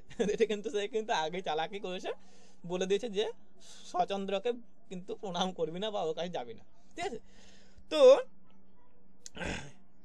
এবার দেখো এই নগেন্দ্র কিন্তু কুন্দের সমস্ত কথা কিন্তু তার একটা বন্ধু ছিল, তার নাম হচ্ছে হ্যাঁ তারা কুকুর ডাকছে, কোন আওয়াজ আসছে? তো আওয়াজ আসছে কি কুকুরের? কোন আওয়াজ পাচ্ছে না ওরা কুকুরের? চলো তো দেখো এবার আসছি। তো নগেন্দ্র কি হচ্ছে, নগেন্দ্র বন্ধু ছিল, তার নাম হচ্ছে কি না হরদেব ঘোষাল। এবং এইখানে নগেন্দ্র সূর্যমুখী একটা পত্র লিখছে এবং তার সঙ্গে তার বন্ধু ওই হরদেব ঘোষালকে একটা পত্র লিখছে এবং পত্রে সে বলছে যে নগেন্দ্র তাহাকেও দেখো এখানে বলছে যে বলো দেখি কোন বয়সের স্ত্রীলোক সুন্দরী তুমি বলিবে 40 পরে, কেন বলিলেন? দেখো এখানে ভালো করে দেখবে, এটা কিন্তু 40 পরে কেন বলা হচ্ছে না, এই যে হরদেব ঘোষালের যে স্ত্রী ছিল সে কিন্তু 40 পার হয়েছে, তার বয়স 40 পেরিয়ে গেছে, হয়তো 41 বা 42 হবে। দেখো এটা বলছে, ওই জন্য মনে রাখবে এখানে। তো হরদেব ঘোষালকে সে পত্রে বলছে দেখো যে বলো দেখি কোন বয়সের স্ত্রীলোক সুন্দরী তুমি বলিবে 40 পরে, কেননা তোমার ব্রাহ্মণের আরো 2-1 বছর হয়ে আছে। মানে এই হরদেব ঘোষালের বউয়ের বা স্ত্রীর কিন্তু কিনা বয়স 40 পেরিয়ে 41 বা 42 হয়েছে, মনে রাখবে। কুন্দ নামে যে কন্যার পরিচয় দিলাম তাহার বয়স 13 বৎসর, তাহাকে দেখিয়া বোধ হয় যে এই সৌন্দর্যের সময় প্রথম যৌবন সঞ্চারের অব্যবহিত পূর্বে যে রূপ মাধুর্য এবং সরলতা থাকে পরে তত থাকে না। এই কুন্দের সরলতা চমৎকার, সে কিছুই বুঝে না। আজিও রাস্তার বালক দিকে সহিত খেলা করিতে ছুটে, আবার বারণ করিলে ভীতা হইয়া প্রতিনিবৃত্তা হয়। কমল তাহাকে লেখাপড়া শিখাইতেছে। কমল বলে লেখাপড়ায় তাহার দিব্য বুদ্ধি, কিন্তু অন্য কোনো কোথায় বুঝে না। ঠিক আছে, বলিলে বৃহৎ নীল দুইটি চক্ষু, তাহলে এখানে মনে রাখবে যে কুন্দের চোখগুলো কিন্তু নীল ছিল। ঠিক আছে, আর কিনা চক্ষু দুইটি শরতের মতো, তাহলে এখানে কুন্দের চোখকে কিন্তু শরতের সঙ্গে তুলনা করা হয়েছে, মনে রাখবে এটা। সর্বদাই কিন্তু স্বচ্ছ জলে ভাসছে, এবং সেই দুইটি চক্ষু আমার মুখের উপর স্থাপিত করিয়া চাহিয়া থাকে, কিছু বলে না। আমি সে চক্ষু দেখিতে দেখিতে অন্যমনস্ক হই, আর বুঝিতে পারি না। এখানে এইভাবে কিন্তু সে কিন্তু পত্র লিখছে, কাকে না, হরদেব ঘোষালকে পত্র লিখছে। ঠিক আছে, তো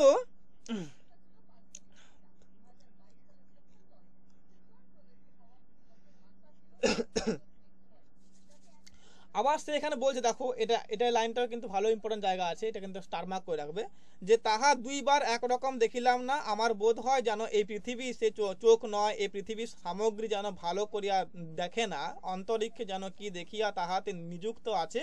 কুন্দ যে নির্দোষ সুন্দরী তাহা নহে, অনেকের সঙ্গে তুলনায় তাহার মুখাবয়ব অপেক্ষাকৃত অপ্রশংসনীয় বোধ হয়, অথচ আমার বোধ হয় এমন সুন্দরী কখনো দেখি নাই। এটা কিন্তু কে লিখছে না, নগেন্দ্র লিখছে, কাকে না, হরদেব ঘোষালকে লিখছে। তারপর দেখ পাচ্ছি আরেকটা জায়গা আছে এখানে, এইগুলো কিন্তু পরীক্ষা আসবে, তা হচ্ছে না যে স্বচ্ছ সরোবরে, এটা কিন্তু ভালো করে স্টার মার্ক করে রাখবে, যে স্বচ্ছ সরোবরে শরৎচন্দ্রের কিরণ সম্পাতে যে ভাব ব্যক্তি, তাহা বিশেষ করিয়া দেখো, তবে ইহা সাদৃশ্য শতক অনুভূত করিতে পারিবে, তুলনার অন্য সামগ্রী পাইলাম না। ঠিক আছে, এটা কিন্তু এই কুন্দের যে তার রূপটা, তার যে সৌন্দর্য, তা কিন্তু বর্ণনা করতে গিয়ে সে কিন্তু এটা বলেছে, কে না, এই নগেন্দ্রটা বলেছে, কাকে না, হরদেব ঘোষালকে বলেছিল। ঠিক আছে, এবার দেখো এই যে নগেন্দ্র যে পত্র পাঠিয়েছিল সূর্যমুখীকে, তার কিন্তু উত্তর আসছে, এবং সেই সূর্যমুখী বলছে যে তাকে কি ভুলে গেল, এই যে কুন্দকে পেয়ে কি তাকে ভুলে গেল, আর কি এটা বলা হচ্ছে। ঠিক আছে, এবং সে বলছে যে এই কুন্দকে যেন সে গোবিন্দপুরে নিয়ে যায়, কেননা সে তার সঙ্গে তার ভাই তারাচরণের বিয়ে দেবে, এবং বিয়ে দিয়ে সে কিন্তু তারাচরণকে মানে ও কিন্তু তারাচরণের জন্য মানে পাত্রী খুঁজছে, কিন্তু পাচ্ছে না, তার জন্য কিন্তু তাকে নিয়ে যেতে বলা হচ্ছে, কাকে না, কুন্দকে কলকাতা থেকে কোথায় না, ওই গোবিন্দপুরে, এবং সে কিন্তু ওখানে নিয়ে গেলে তার সঙ্গে কিন্তু তার ভাই তারাচরণের বিয়ে দেবে। ঠিক আছে, এবং দেখো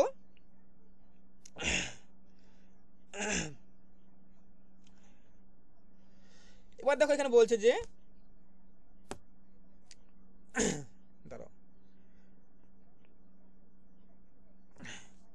এবং তাকে বলছে যে বেশি দিন কলকাতা থাকা উচিত নয় তার, কেননা 6 মাস কলকাতা থাকলে নাকি পুরুষ ভেড়া হয়ে যায়। ঠিক আছে, বলা হচ্ছে, ভালো করে দেখবে, তাই কিন্তু যাওয়ার জন্য কিন্তু বলা হচ্ছে, কোথায় না, গোবিন্দপুরে। ঠিক আছে, তো এই জন্য কিন্তু কি করছেন না, এখানে সূর্যমুখী এই কুন্দনদীর জন্য কিন্তু কিছু গয়না কিন্তু গড়ে রাখছে, আবার ওদিকে খবর পেয়ে কিন্তু কমলমণি কিছু গয়না কিন্তু গড়াচ্ছে। ঠিক আছে, তাহলে কিন্তু কমলমণিও গয়না করছে, কার জন্য না, কুন্দের জন্য, কুন্দের বিয়ে উপলক্ষে, আর ওখানে সূর্যমুখীও কিন্তু গয়না তৈরি করছে, কার জন্য না, কুন্দের জন্য, তার বিয়ে উপলক্ষে। ঠিক আছে, মনে রাখবে।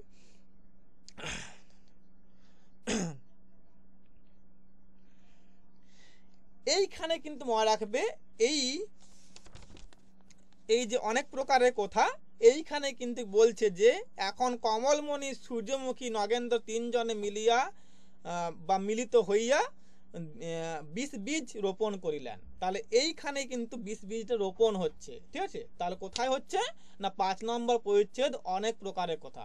তাহলে এইখানে কিন্তু কমলমণি সূর্যমুখী আর নগেন্দ্র এখানে কিন্তু চেঞ্জ করে দেয়, কি চেঞ্জ করে না, হিরে মানে হীরা, আর কি না সূর্যমুখী, আর হচ্ছে না নগেন্দ্র, এইটা কিন্তু চেঞ্জ করে দেয়। ঠিক আছে, কিন্তু এই হীরা হবে না, এখানে কমলমণি হবে। ঠিক আছে, তাহলে কমলমণি সূর্যমুখী নগেন্দ্র তিনজনে মিলে কিন্তু এখানে 20 বীজ কিন্তু রোপণ করছে। ঠিক আছে, পরে তিনজনে এর জন্য কিন্তু মানে হা হুতাশ করে বলা হয়েছে। ঠিক আছে, এবার এইখানে কিন্তু এই পরিচ্ছেদে কিন্তু কুন্দকে নিয়ে এই নগেন্দ্র গোবিন্দপুর যাত্রা করছে বলা হচ্ছে। ঠিক আছে, তারপর আসছে দেখো, তাহলে কিন্তু এই নামটা কেন হচ্ছে, যে অনেক প্রকারের কথা কেন নামটা হলো না, এখানে এই কুন্দনন্দিনীকে নিয়ে একাধিক কথা হচ্ছে। কেন কথা হচ্ছে না, এখানে কুন্দনন্দিনীকে নিয়ে এখানে নগেন্দ্র পত্র লিখছে, এখানে সূর্যমুখীকে লিখছে পত্র, তার সঙ্গে মানে কথা হচ্ছে। আবার কুন্দনন্দিনীকে নিয়ে সে কিন্তু পত্র লিখছে কাকে না, হরদেব ঘোষালকে লিখছে, তাহলে ওর সঙ্গে কিন্তু কথা হচ্ছে, এবং নানা রকম কিন্তু মানে কথা এখানে বার্তা হচ্ছে, কার নিয়ে না, কুন্দকে নিয়ে। তাহলে কুন্দকে নিয়ে যেহেতু এখানে একাধিক কথা হচ্ছে, নানা প্রকারের কথা হচ্ছে, তাই এখানে এই পরিচ্ছেদের নাম হচ্ছে না অনেক প্রকারের কথা।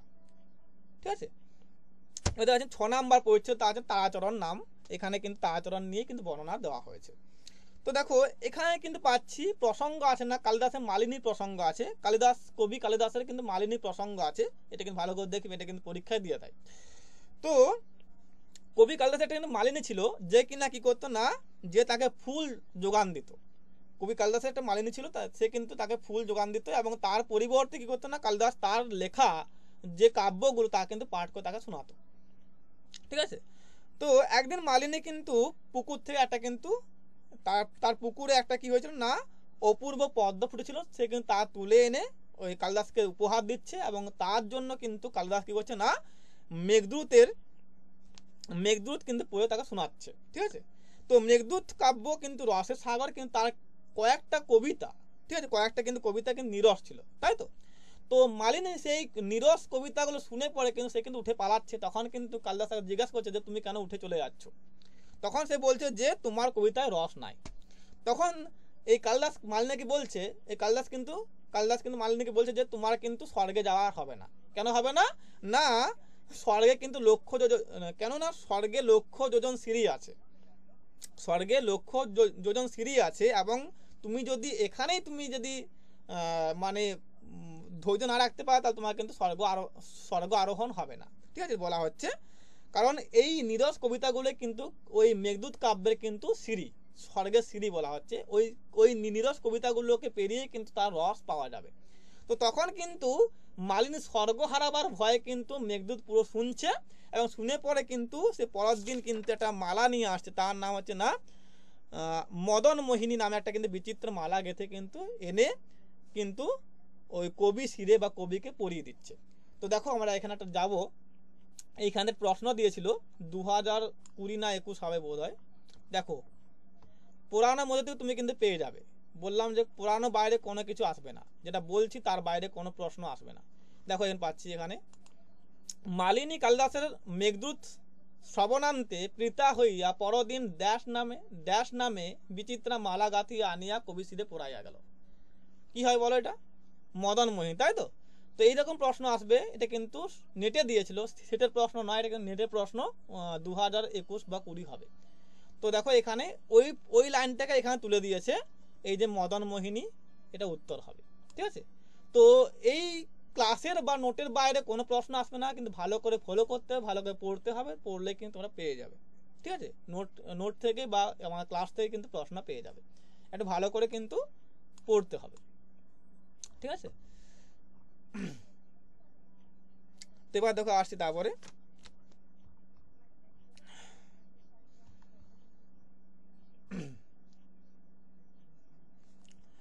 তো এখানে কি পাচ্ছি না, এবার দেখো এখানে বঙ্কিম বলছে যে আমার এই মানে উপন্যাসটা, এই কাব্যটা কিন্তু কিনা স্বর্গও নয়, আর এর কিন্তু লক্ষ যোজন সিঁড়িও নেই। আমার এই কাব্যটা কিন্তু কিনা রসও নেই আমার কাব্যে, আর লক্ষ যোজন কিন্তু সিঁড়িও নেই, রসও কম রয়েছে এবং তার সিঁড়িও কিন্তু খুব কম রয়েছে। ঠিক আছে, তো বলা হচ্ছে, তো এই কোটা পরিচ্ছেদ তারা কিন্তু সিঁড়ি, সেই কিন্তু নিরস পরিচ্ছেদ তার সিঁড়ি, এই কোটা পরিচ্ছেদ কিন্তু পেরিলে মানে পেরোতে পারলে বা পেরিয়ে গেলেই কিন্তু কি হবে না, রস উপভোগ করা যাবে বা রস কিন্তু পাওয়া যাবে। ঠিক আছে,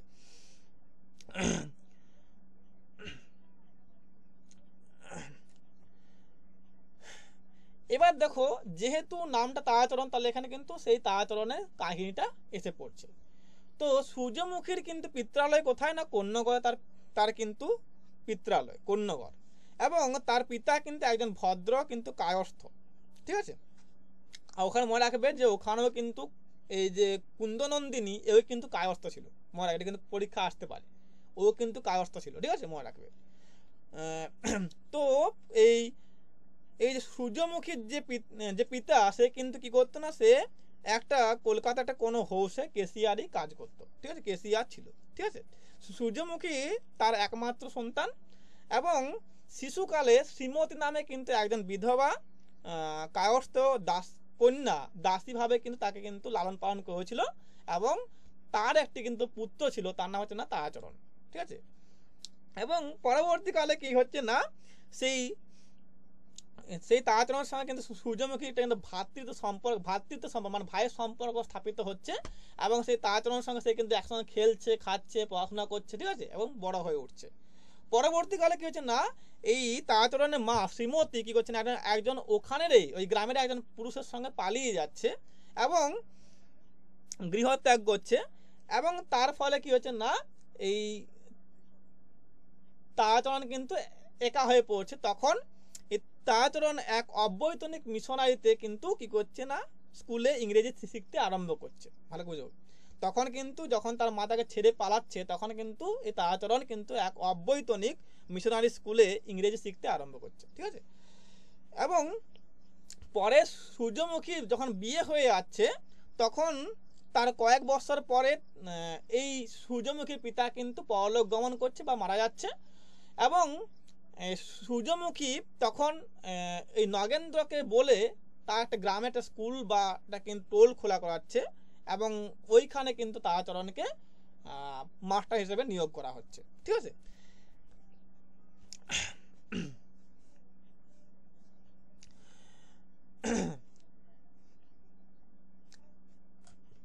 একটু দাও, জলটা খেয়ে নি।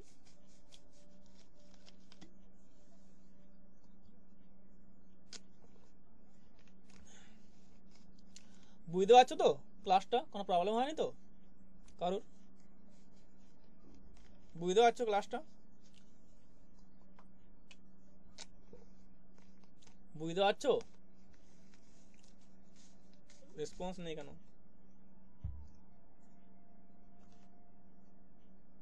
হ্যাঁ স্যার। কোনো প্রবলেম হচ্ছে এখানে? বুঝতে কোনো প্রবলেম হচ্ছে? না স্যার, না না। এবার দেখো আসছে তারপরে যে এই তারাচরণ কি ছিল না, দেখবে এটা তো এক্ষণে গ্রান্টিন এডের, এটা ভালো করে দাগ দিয়ে নেবে, গ্রান্টিন এডের প্রভাবে কি হচ্ছে না, গ্রামে গ্রামে টেরিকাটা টোপ্পাবাজ নিরীহ ভালো মানুষ মাস্টার বাবুরা বিরাজ করছেন, ঠিক আছে। কিন্তু তৎকালে সচরাচর মাস্টার বাবু দেখা যেত না, ঠিক আছে, বলা হচ্ছে এটা।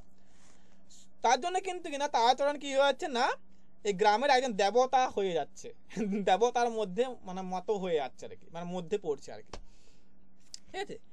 কেন হচ্ছে তার কারণ আছে, কারণ সে কি করেছিল, সে সিটিজেন্স অফ দ্য ওয়ার্ল্ড, এটা কিন্তু বইটা পড়েছিল আর পড়েছিল কিনা স্পেকটেটর, ভালো করে দাগ দেবে, এটা এগুলো কিন্তু পরীক্ষা আসবে। তার জন্য কিন্তু এই বইগুলো পড়েছিল, কি বললাম যে সিটিজেন্স অফ দ্য ওয়ার্ল্ড, লিখে নাও এটা বা দাগ দিয়ে নেবে, সিটিজেন অফ দ্য ওয়ার্ল্ড এবং কিনা স্পেকটেটর কিন্তু এই গ্রন্থগুলো সে কিন্তু পড়েছিল। আর কি করেছিল না, 3 বুক জিওমেট্রি সে কিন্তু পাঠ করেছিল বা পড়েছিল, ঠিক আছে। এবং তার জন্য কিন্তু সে কিন্তু তার খ্যাতি বাজারে রাষ্ট্র হয়ে গিয়েছিল, ঠিক আছে। এই সকল গুণের জন্য কিন্তু ওই দেবীপুর বা দেবপুর নিবাসী কিন্তু কে না দেবেন্দ্র, ঠিক আছে, সে কিন্তু তার সঙ্গে সখ্যতা স্থাপন করছে এবং তাকে কিন্তু ব্রাহ্ম সমাজের অন্তর্গত করছে, ঠিক আছে। পরবর্তীকালে এই তারাচরণে কি করছে না, বিধবা বিবাহ, ভালো করে দেখবে এটা, বিধবা বিবাহ এগুলো কিন্তু পাল্টিয়ে দেয়, এর জন্য বলছি যে কি করবো না, কেন সতীদাহ প্রথা করে দেবে, তার জন্য কি বললাম। তো পরে তারাচরণে কি হচ্ছে না, বিধবা বিবাহ, স্ত্রী শিক্ষা এবং পৌত্তলিকতা বিদ্বেষ আদি কিন্তু তিনি সম্বন্ধে অনেক কিন্তু প্রবন্ধ লিখছে এবং প্রতি সপ্তাহে পাঠ করছে, ঠিক আছে, কোথায় না এই ব্রাহ্ম সমাজে। এবং সে কি করতো না, প্রথমে সেই প্রবন্ধগুলো পাঠ করার সময় সে কিন্তু প্রথমে প্রবন্ধগুলো পাঠ করার সময় কি বলতো না, পরম কারুণিক পরমেশ্বর, পরম কারুণিক পরমেশ্বর বলে সে কিন্তু এই প্রবন্ধটা পাঠ করা আরম্ভ করতো, ঠিক আছে, মনে রাখবে এটা। বা দীর্ঘ বক্তৃতা কিন্তু সে কিন্তু আরম্ভ করতো, ঠিক আছে। এইগুলো কি হতো না, এগুলো কোনোটা তত্ত্ববোধিনী, এগুলো কিন্তু কোনোটা কিন্তু তত্ত্ববোধিনী পত্রিকা থেকে নেওয়া হতো, কোনোটা কিন্তু কিনা কোনো পণ্ডিতকে দিয়ে লেখানো হতো, ভালো দেখো বললাম। তাহলে এর কোনোটা কিন্তু কিনা তত্ত্বাবধানী পত্রিকা থেকে চুরি করা হতো বা টুকে নেওয়া হতো, নকল করা হতো, ঠিক আছে। আর কি হতো না, কোনোটা স্কুলের পণ্ডিতদের দ্বারা লিখিয়ে নেওয়া হতো, ঠিক আছে। আর এই তারাচরণ বলতো কি না, তোমরা ইট পাটখেলের পূজা ছাড়ো, ঠিক আছে, খুরি জেঠাইয়ের বিবাহ দাও। তোমরা ইট পাটকেলের পুজো ছাড়ো, আর খুরি জেঠাইয়ের মানে যারা বৃদ্ধ মানে রয়েছে যারা কিন্তু ওদের কিন্তু বিয়ে দাও, ঠিক আছে। আর কি বলতো না, মেয়েদের লেখাপড়া শেখাও, তাদের কিন্তু পিঞ্জরায় বন্দি করে রেখো না, বা পিঞ্জরায় কিন্তু পোষা পাখির মতো রেখো না, ঠিক আছে। মেয়েদের বাহির করো, মানে ওদেরকে কিন্তু বাইরে আনার কথা সে বলতো, ঠিক আছে। তো স্ত্রী লোকের কিন্তু সম্বন্ধে এতটা লিবার্টির কিন্তু একটা বিশেষ কারণ ছিল, কারণ তার ঘরে স্ত্রী লোক ছিল না কেউ। তাহলে তার ঘর কি ছিল না, স্ত্রী লোক শূন্য ছিল, তাই সে কিন্তু বলতো যে মেয়েদেরকে বাইরে বার করো, মেয়েদেরকে কিন্তু ঘরের বাইরে এনো, ঠিক আছে, বাইরে নিয়ে এসো, এটি বলা হতো। তো এর জন্য অনেক পাত্র দেখা হয়েছিল, অনেক কিন্তু ইতর কায়স্থের কালো কুৎসিত কন্যা কিন্তু পাওয়া গেছিল, কিন্তু তাতে কিন্তু তার কিন্তু সম্মতি থাকেনি, তাই তার বিয়ে হয়নি, ঠিক আছে। তো এখানে তারাচরণ কেন বলা হচ্ছে, নামটা এই জন্য বলা হচ্ছে কারণ এখানে তারাচরণের সমস্ত বর্ণনা দেওয়া হয়েছে, যে সে কি করছে না করছে, সে কি পড়েছে না পড়েছে, তার কি হয়েছে না হয়েছে, সব কিন্তু বর্ণনা দেওয়া হয়েছে, তাই নামটা তারাচরণ নাম হচ্ছে, ঠিক আছে। 7 নম্বরে আসছি কিনা, 7 নম্বরে আসছি যে পদ্ম পলাশ লোচনা তুমি কে, এটা ভালো করে বুঝবে, এটা কিন্তু পরীক্ষা অনেকবার দিয়েছে বা আসে। তো এখানে দেখবে কি হচ্ছে না, কুন্দকে নিয়ে আসছে কে না, নগেন্দ্র তার গোবিন্দপুরে, ঠিক আছে। এবং এই গোবিন্দপুরে আনার পরে এই যে নগেন্দ্রের যে মহল রয়েছে, সেই মহলটা কিন্তু বর্ণনা দেওয়া হয়েছে, এটা কিন্তু ভালো করে তোমার দেখতে হবে, আমি এটা বলবো না। এই পরিচ্ছেদটা কিন্তু পুরোটাই কিন্তু ইম্পর্ট্যান্ট, কোনো জায়গা বাদ দেওয়া যাবে না, খুবই ইম্পর্ট্যান্ট জায়গা। তো বলছে যে তার বাহিরে 3 মহল ছিল আর ভিতরে 3 মহল, ঠিক আছে। বাকি তোমরা কিন্তু এখানে দেখে নেবে, কোথা থেকে দেখবে না, প্রথমে যে সদর মহল থেকে তোমরা দেখবে যে প্রকার সুসভ্য গালাগালি করিতেছে, তাহলে এই পর্যন্ত তোমরা কিন্তু ভালো করে দেখে নেবে। এখানে কিন্তু একটা লাইনও কিন্তু বাদ দেওয়া যাবে না, সব কিন্তু ইম্পর্টেন্ট জায়গা রয়েছে, ঠিক আছে, সব কিন্তু আসতে পারে। ওই যে ওর দেওয়ালে কি আঁকা রয়েছে, সে পাখি আঁকা রয়েছে না রয়েছে, সব কিন্তু এখানে ইম্পর্টেন্ট, ঠিক আছে, সব কিন্তু ভালো করে দেখে নেবে। তো বা তোমরা নোটে পেয়ে যাবে, নোটটা ভালো করে ফলো করলে হয়ে যাবে। তো এই 3 মহল সদর, আর এই 3 মহলে পশ্চাৎ আরো 3 মহল আর অন্দর রয়েছে, ভালো করে দেখো, বুঝে নেবে যে 3 মহল সদর রয়েছে, আরো 3 মহলে পশ্চাতে 3 মহল আবার অন্দর রয়েছে, ঠিক আছে। তারপরে কি আছে না, কাছারি বাড়ি পশ্চাতে আবার কি হয়েছে না, সে অন্দর মহলটা কিন্তু রয়েছে, এটাও ভালো করে দেখবে। এখান থেকে পুরো এই তক্ক দেখে নেবে তোমরা, তা হচ্ছে তোমাদের বলে দিই, দাঁড়াও, তোমরা দেখে নেবে এই পর্যন্ত যে অন্তঃপুরে প্রবেশ করিল, এই পর্যন্ত, ঠিক আছে, অন্তঃপুরে প্রবেশ করিল এই পর্যন্ত কিন্তু ইম্পর্ট্যান্ট রয়েছে, একটা লাইনও বাদ দেওয়া যাবে না, ঠিক আছে, সব কিন্তু তোমার দেখতে হবে, ঠিক আছে। তো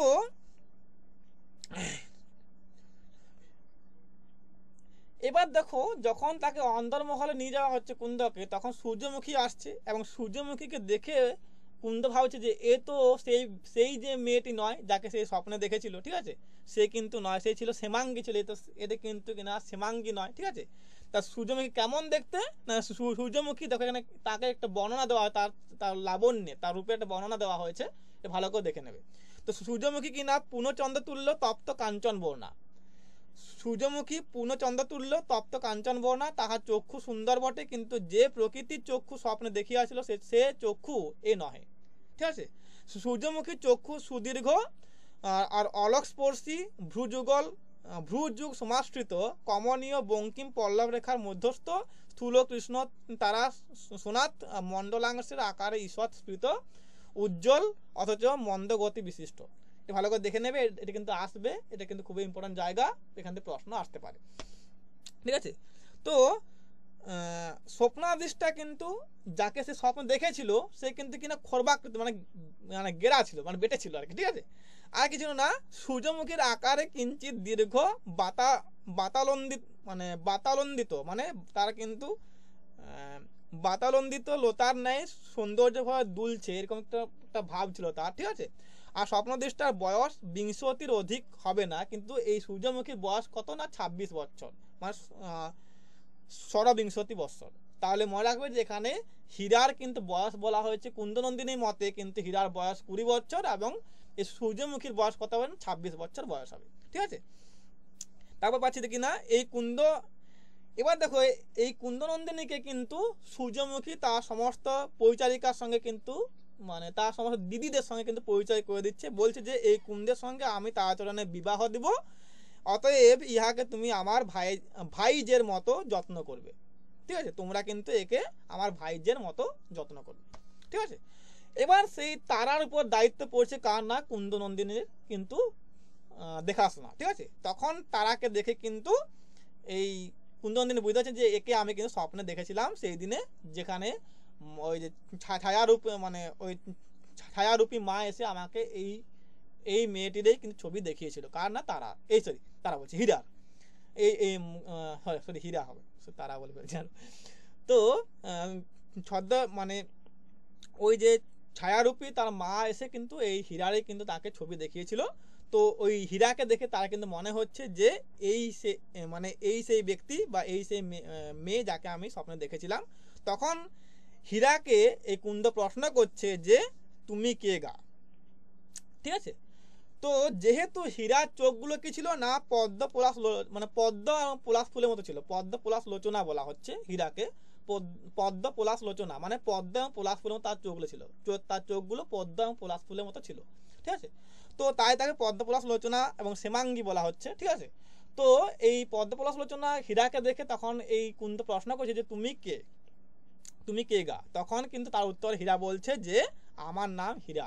ঠিক আছে, তো এখানে নামটা কেন হচ্ছে যে পদ্ম পলাশ লোচনা তুমি কে নামটা কেন হচ্ছে, পদ্ম পলাশ লোচনা তুমি কে নামটা কেন হচ্ছে না, এখানে এই জন্যই হচ্ছে যে কারণ এখানে হীরার চোখগুলো কি ছিল না পদ্ম পলাশ লোচনের মতন ছিল, এবং কিনা তাকে দেখে কিন্তু এই কুন্দ তাকে প্রশ্ন করছে যে তুমি কে।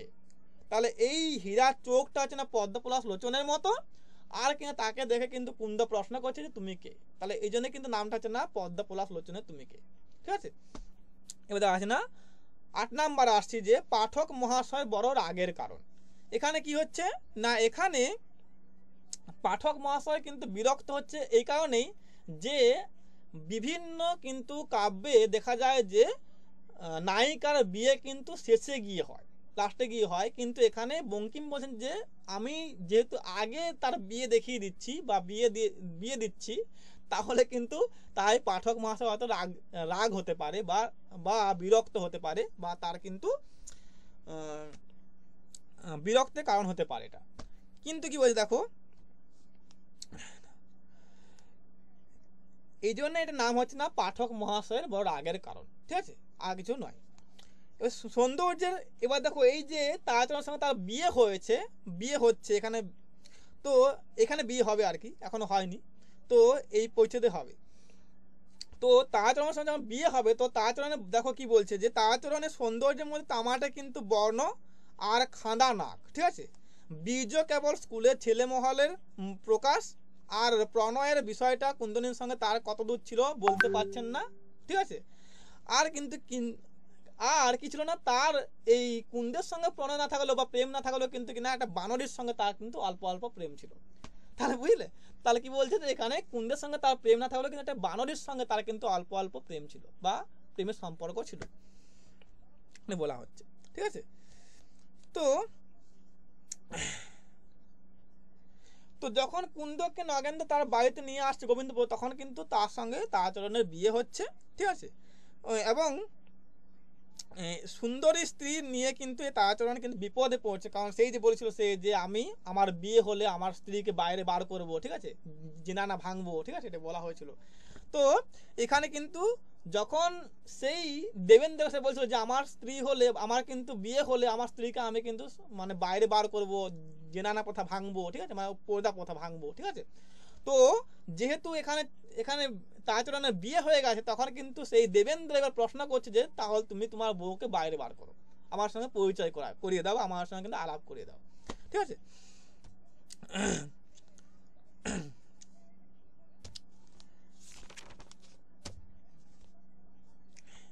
তখন এখানে দেবেন্দ্র হচ্ছে যে কোথায় রইল সেই পণ, কই হে তুমিও কি ওল্ড ফুলদের দলে, স্ত্রী সহিত আমাদের আলাপ করিয়া দাও না কেন। এটা কিন্তু দেবেন্দ্র বলছে, কাকে না, তারাচরণকে বলেছে। এবং এই দেবেন্দ্রকে সে কিন্তু নানা রকম ভুলিয়ে ভালিয়ে কিন্তু রেখেছে এবং কোনো মতেই কিন্তু তার সঙ্গে মানে সাক্ষাৎ করায়নি বা করিয়ে দেয়নি। কার সঙ্গে না, কুন্দের সঙ্গে, দেবেন্দ্র। ঠিক আছে। তো তার জন্য কিন্তু দেবেন্দ্র কি করছে না, একদিন হঠাৎই তার দলবল নিয়ে এসে হাজির হচ্ছে কিন্তু তারাচরণের বাড়িতে, এবং তার ফলে কিন্তু কুন্দের সঙ্গে তাকে কিন্তু আলাপ করাতে বাধ্য হতে হচ্ছে, কাকে না, তারাচরণকে। এবং এইভাবে কিন্তু এখানে দেবেন্দ্র দুবার আসছে এখানে তার সঙ্গে আলাপ করতে। কার সঙ্গে না, এই কুন্দের সঙ্গে। ঠিক আছে। তো প্রথমবার যখন সে আলাপ করতে আসে তখন কিন্তু কি না, তার খবর পাচ্ছে কে না, এই সূর্যমুখী তার কিন্তু খবর পাচ্ছে, এবং সূর্যমুখী কিন্তু তাকে কিন্তু বারণ করছে, কাকে না, তারাচরণকে, যে এটা কিন্তু তুই করিস না, বা এই কিন্তু ওর সঙ্গে কিন্তু সাক্ষাৎ করাবি না। এভাবে কিন্তু তাকে ধমক দিচ্ছে। পরের বার যখন আসছে তখন কিন্তু সূর্যমুখী তার খবর পাচ্ছে এবং কি না তাকে এমন ধমক দিচ্ছে যে তার সঙ্গে কিন্তু আর সাক্ষাৎ কিন্তু চিরতরে বন্ধ হচ্ছে। কার সঙ্গে না, কুন্দের সঙ্গে এই দেবেন্দ্রের সাক্ষাৎ বন্ধ হচ্ছে। ঠিক আছে। এবার দেখো তারপরে বিবাহের 3 বছর পরে কিন্তু কি হচ্ছে না, তারাচরণের মৃত্যু হচ্ছে। কিতে তো জ্বর বিকারে কিন্তু তার মৃত্যু হচ্ছে, মনে রাখবে। তো এখানে বিবাহের 3 বছর পরে কিন্তু তারাচরণ কিন্তু মারা যাচ্ছে, তার কিন্তু জ্বর বিকার, তার মৃত্যু হচ্ছে। এবং তখন কুন্দকে কিন্তু আবার সে গোবিন্দপুরে নিয়ে আসা হচ্ছে। কার বাড়িতে, নগেন্দ্রের বাড়িতে নিয়ে আসা হচ্ছে। ঠিক আছে। তো এইখানে বলছে যে এত দূরে বৃক্ষের বীজ বপন হলো। তাহলে কি হয়েছিল না, ওই যে এইখানে কিন্তু প্রশ্ন আসতে পারে যে কোন পরিচ্ছেদে কিন্তু বীজটা বপন হয়েছিল। তাহলে অষ্টম পরিচ্ছেদে কিন্তু বীজটা বপন হচ্ছে, মনে রাখবে এটা। তাহলে এই অষ্টম পরিচ্ছেদে এসে কি হচ্ছে না, বীজটা বপন করা হচ্ছে। ঠিক আছে। এবার দেখো নবম পরিচ্ছেদ, হরিদাসী বৈষ্ণবী। এখানে কি হবে না, এখানে একদিন ওই বিকেলবেলা, ঠিক আছে, মধ্যাহ্নের সময়, ঠিক আছে, তো স্ত্রীগণ বা স্ত্রীরা কি করছে না, ওরা সকলে মিলিত হয়ে পুরাতন অন্তঃপুরে কিন্তু কি করছে না, বসেছিল এবং কাজ করছিল, নিজে কাজ করছিল। ঠিক আছে। আর ওখানে কুন্দ ছিল একজন কিন্তু মানে একজনের আদেশে সে একটা তার ছেলেকে ক খ শেখাচ্ছিল। ঠিক আছে, একটা ছেলেকে।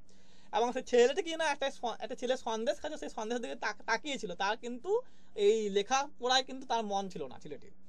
ছেলেটি কিন্তু কি করছিল না, সেই যে ছেলে সন্দেশ খাচ্ছিল তার দিকে তাকিয়েছিল এক মনে। আর এখানে কিন্তু কুন্দ কিন্তু তাকে কিন্তু ক খ শেখাচ্ছিল। ঠিক আছে। তো এবার দেখো কি হচ্ছে না, এইখানে কিন্তু আসছে ওই দেবেন্দ্র হরিদাসী বৈষ্ণবী ছদ্মবেশ নিয়ে কিন্তু এখানে প্রবেশ করছে। তো তোমরা এখানে দাগ দিয়ে দেবে, এইখান থেকে এটা বলা যাবে না যে কেহ চুল বাঁধছে, এখান থেকে তোমরা দাগ দেবে যে এই যে সূর্যমুখী এ সভায় ছিলেন না। এইখানটা কিন্তু আমি আর বলছি না, এখানে একটা লাইনও কিন্তু যেন বাদ না যায়, খুব ইম্পর্টেন্ট জায়গা, নোটে পেয়ে যাবে বা তোমরা বই দেখে নেবে। কি বললাম, যে কেহ চুল বাঁধাইতে ছিল, এইখান থেকে তোমরা দাগ দেবে সূর্যমুখী এ সভায় ছিলেন না, এই পর্যন্ত। ঠিক আছে। কারণ এইখান থেকে বিভিন্ন প্রশ্ন আসতে পারে এবং তোমাদের এখানে খুবই কিন্তু ভালো করে পড়তে হবে।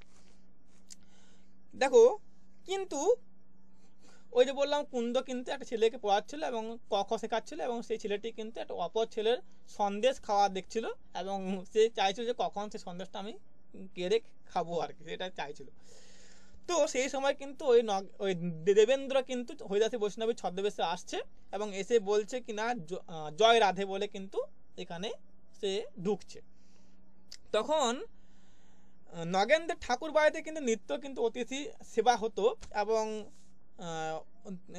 সেই জন্য কিন্তু কিনা প্রতি রবিবারে কিন্তু তন্ডুল আদি কিন্তু বিতরণ করা হতো। তো মনে রাখবে, প্রতি রবিবার কিন্তু তন্ডুল আদি বিতরণ করা হতো, মনে রাখবে। তো এই ছাড়া কিন্তু ভিক্ষার্থী বৈষ্ণবী বা বৈষ্ণব কিন্তু এখানে কেহ অন্তঃপুরে আসে না বা আসেনি।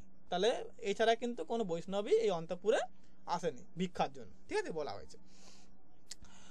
তো তার জন্য এই জয় রাধা শুনে একজন কিন্তু পুরবাসিনী বলে উঠছে যে কে রে মাগি, বাড়ির ভিতর ঠাকুর বাড়ি যা, এটা বলে উঠছে। ঠিক আছে।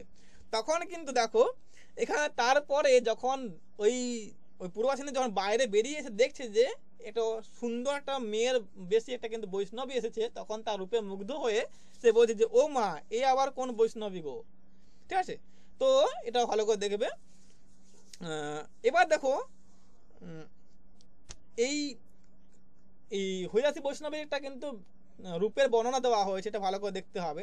যে তাহার স্ফুরিত বিম্বাধর, সুগঠিত নাসা, বিস্ফারিত ফুল্লেন্দি বরতুল্য চক্ষু, চিত্ররেখাবৎ ভ্রুযুগ, নিটোল লোলাট, বাহুযুগের মৃণালবৎ গঠন এবং চম্পকদামবৎ বর্ণ, মণিকুলোদ্ধব, এটা কিন্তু ভালো করে দেখবে। ঠিক আছে, তো এখানে এটা প্রশ্ন আসতে পারে, খুবই ইম্পর্টেন্ট জায়গা, এবারে হয়তো আসতে পারে। তা হচ্ছে না, বৈষ্ণবীর গঠনে কিন্তু লালিত্যের ভাব ছিল।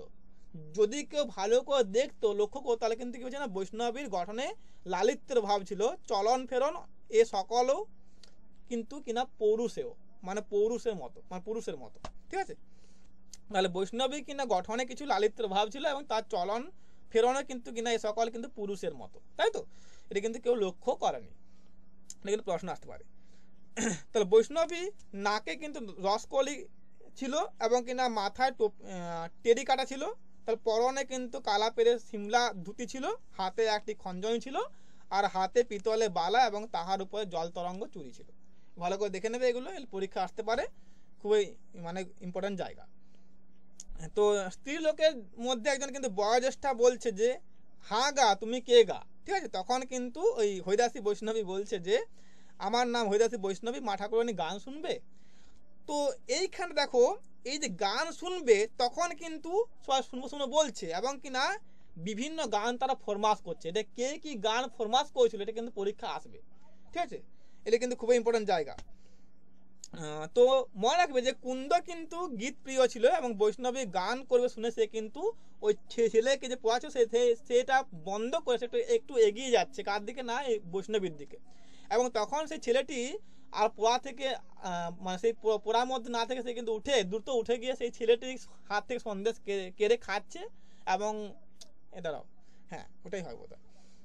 তো কি হচ্ছে না, তো কুন্দ কিন্তু গানের কিন্তু মানে গীত প্রিয় ছিল, তো তাই কিন্তু সে একটু এগিয়ে যাচ্ছে এবং সেই সময় কিন্তু সেই ছেলেটি দ্রুত উঠে গিয়ে সেই সন্দেশ ভক্ষণরত সেই ছেলের হাত থেকে সন্দেশটি কেড়ে নিয়ে সে মুখে ঢুকিয়ে ফেলছে বা গিলে ফেলছে বা খেয়ে নিচ্ছে। ঠিক আছে, তো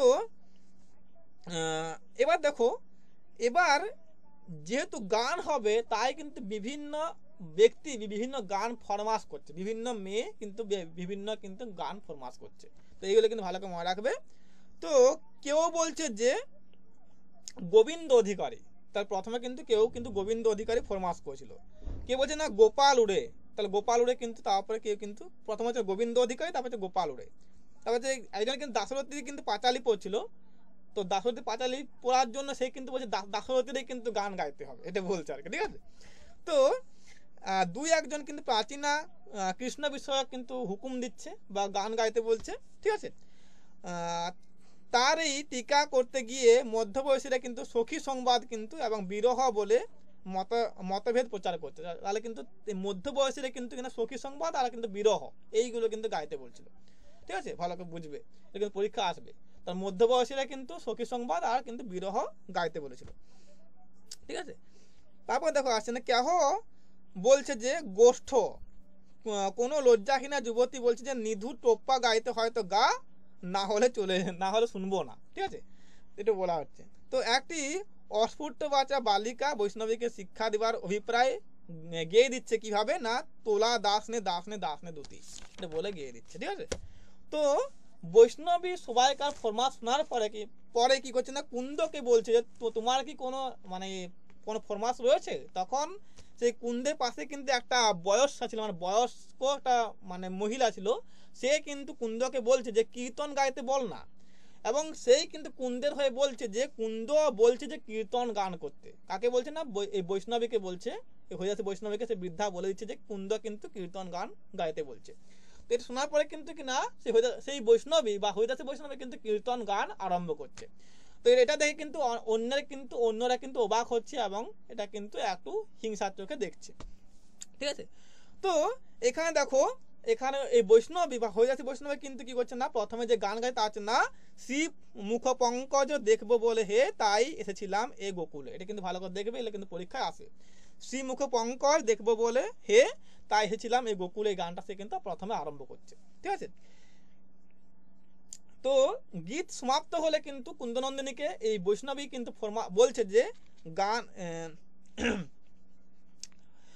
এই গান গেয়ে পরে আমার কিন্তু গলা শুকিয়ে গেছে বা মুখ শুকিয়ে গেছে, আমাকে একটু জল দেবে। তো তখন কিন্তু এই কুন্দ কিন্তু পাত্রে করে জল নিয়ে আসছে। ঠিক আছে, এবং বৈষ্ণবীকে কিন্তু সেই জল দেওয়ার জন্য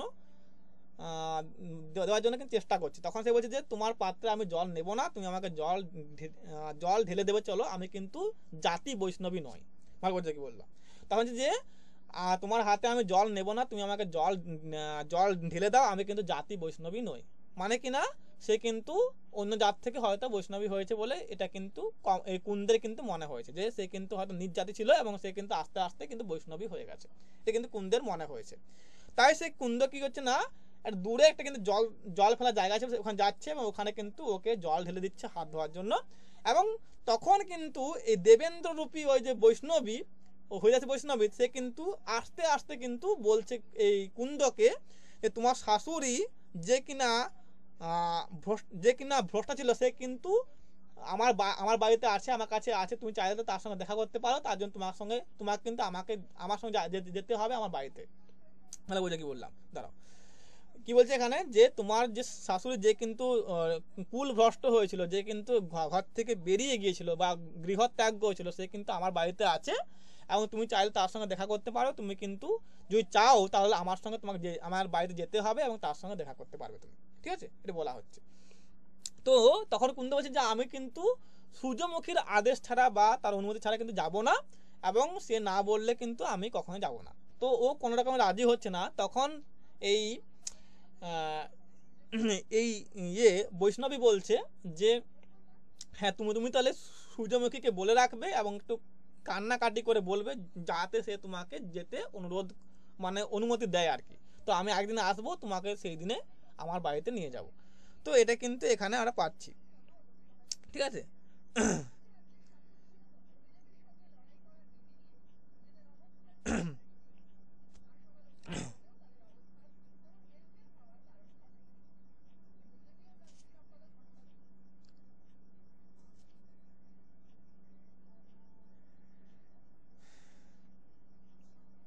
তো এই সময় কিন্তু কিনা সূর্যমুখী আসছে এবং তখন কিন্তু বলছে যে একটা বৈষ্ণব এসেছে গান করতে, সূর্যমুখী বলা হচ্ছে যে তুমি গান শুনবে। তখন সূর্যমুখী ও বৈষ্ণবীকে বলছে যে তুমি কে গা। তখন নগেন্দ্রের এক মামি বলছে যে ও একজন কিন্তু বৈষ্ণবী গান করতে এসেছে, সে গান যে সুন্দর গায় এমন গান কখনো শুনিনি মা, এমন গান কখনো শুনিনি মা, তুমি একটি গান শুনবে।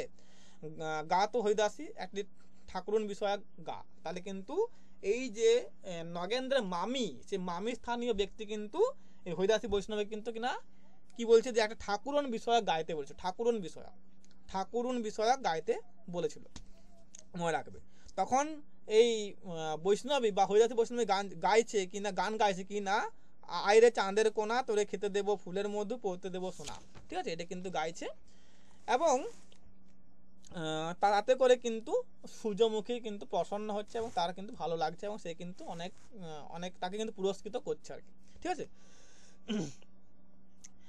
এবার দেখো এখানে তোমার দেখতে হবে যখন এই যে হরিদাসী বৈষ্ণবী মানে গাওয়া হয়ে গেল, তখন কিন্তু তার প্রথমে সুখ্যাতি হচ্ছে, তারপরে কি হচ্ছে না, তারপরে কিন্তু তার একে একে কুদিকগুলো চলে আসছে। ঠিক আছে, ভালো করে দেখবে, এটা ভালো করে পড়তে হবে যে প্রথমে তাহার বড় সুখ্যাতি আরম্ভ হইল, পরে ক্রমে একটু খুঁত বাহির হইতে লাগিল। ঠিক আছে, তারপরে বিরাজ বলিল তা হোক কিন্তু নাকটা একটু চাপা। দেখো কে কি বলছে কিন্তু ভালো করে দেখতে হবে। তাহলে প্রথমে আছে বিরাজ বলছে যে তা হোক কিন্তু নাকটা একটু চাপা। বামা বলছে কিনা রংটা বাপু বড় ফেকাসে। এলে ভালো করে স্টার মার্ক করে রাখবে বা এলে ভালো করে দাগ এলে কিন্তু আসবে, কি আসবে, তালিকা আসতে পারে। ঠিক আছে, তালিকা আসবে যে এদিকে বিরাজ বামা এভাবে বামা চাপা থাকবে, এবার বিরাজ বামা চাপা এদিকে কি বলেছিল তা থাকবে, তোমাকে কিন্তু ম্যাচ করতে হবে। ঠিক আছে, তো দেখো বিরাজ বলছে যে তা হোক কিন্তু নাকটা একটু চাপা। তার বিরাজ প্রথমে বলছে এবং বলছে যে তা হোক কিন্তু নাকটা একটু চাপা। বাবা বলছে যে রংটা বাপু বড় ফেকাসে।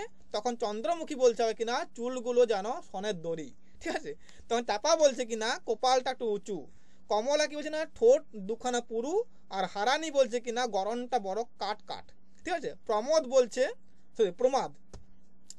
বলছে কিনা মাগির বুকের কাছে যেন যাত্রা সখীদের মতো দেখে ঘৃণা করে। ভালো করে দেখবে এটা, ভালো করে দেখে নেবে, এটা কিন্তু আসতে পারে। তো শীঘ্রই কি হচ্ছে না এই অদ্বিতীয় কুৎসিত বলে কিন্তু বৈষ্ণবী কিন্তু পরিচিত হয়ে যাচ্ছে, ঠিক আছে। তো তখন ললিতা বলছে দেখো যে তা দেখিতে যেমন হোক মাগে গায়ে ভালো, এটা কিন্তু ললিতা বলেছিল, ঠিক আছে, ভালো করে দেখে নেবে। চন্দ্রমুখী বলছে যে তাই বা কি মাগের গলা মোটা। আর মুক্তকেশী বলছে দেখো যে ঠিক বলেছো মাগি যেন ষাঁড় ডাকে। অনঙ্গ বলছে কিনা মাগি গান জানে না, একটাও দাসুরায়ের গান গাইতে পারলো না, ঠিক আছে। কনক বলছে কিনা মাগির তাল বোধ নাই, ঠিক আছে। ক্রমে কিন্তু প্রতিপন্ন হচ্ছে যে হরিদাসী বৈষ্ণবী কেবল যে যার পর নাই কুৎসিত এমন নহে, তাহার গানও তার পর নাই কিন্তু কুৎসিত বা মন্দ, ঠিক আছে, বলা হচ্ছে।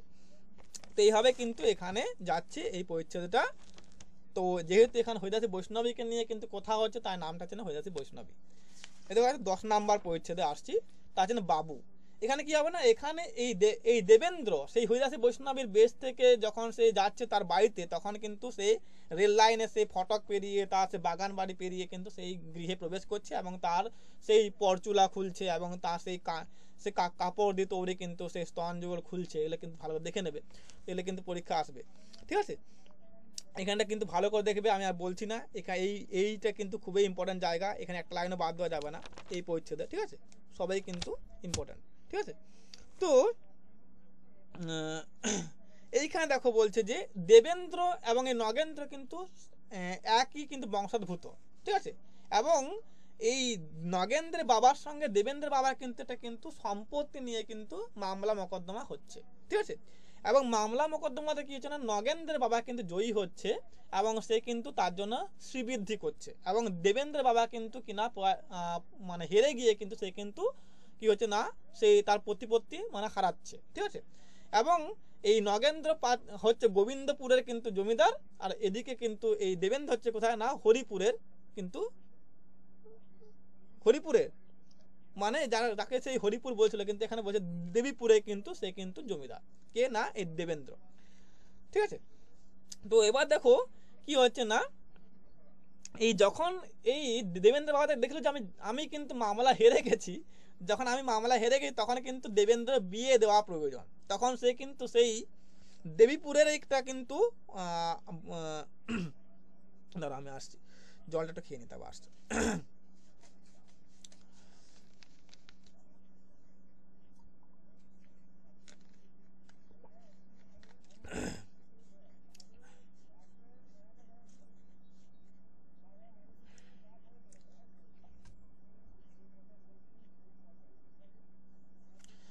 তখন সে কি হচ্ছে না এই দেবেন্দ্র পিতা কি হচ্ছে না হরিপুরের গণেশ বাবু নামে এক জমিদারের একটা কন্যা ছিল।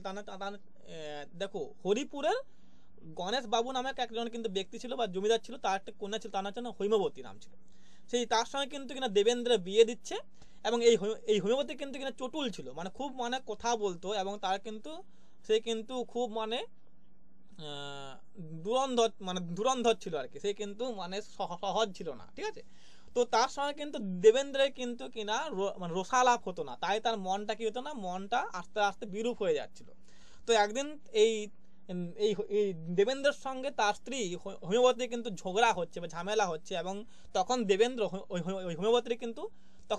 হৈমবতীর চুল ধরে তাকে কিন্তু পদাঘাত করছে, এবং তার জন্য কিন্তু হৈমবতী কিন্তু তার বাড়ি ছেড়ে কিন্তু চলে যাচ্ছে কোথায় না তার কিন্তু গৃহে চলে যাচ্ছে, এবং তখন থেকে কিন্তু দেবেন্দ্র কিন্তু চলে আসছে তার এই বাগান বাড়িতে, ঠিক আছে। এবং ওই বাগান বাড়িতে সে থাকছে, এবং কিনা সে প্রথমে কি হচ্ছে না প্রথমে নেশায় নিমজ্জিত হচ্ছে, তো পরে কলকাতা যাচ্ছে, কলকাতায় কিন্তু সে কিন্তু তার সেই শখ সেই ইচ্ছাগুলো পূর্ণ করছে, ঠিক আছে।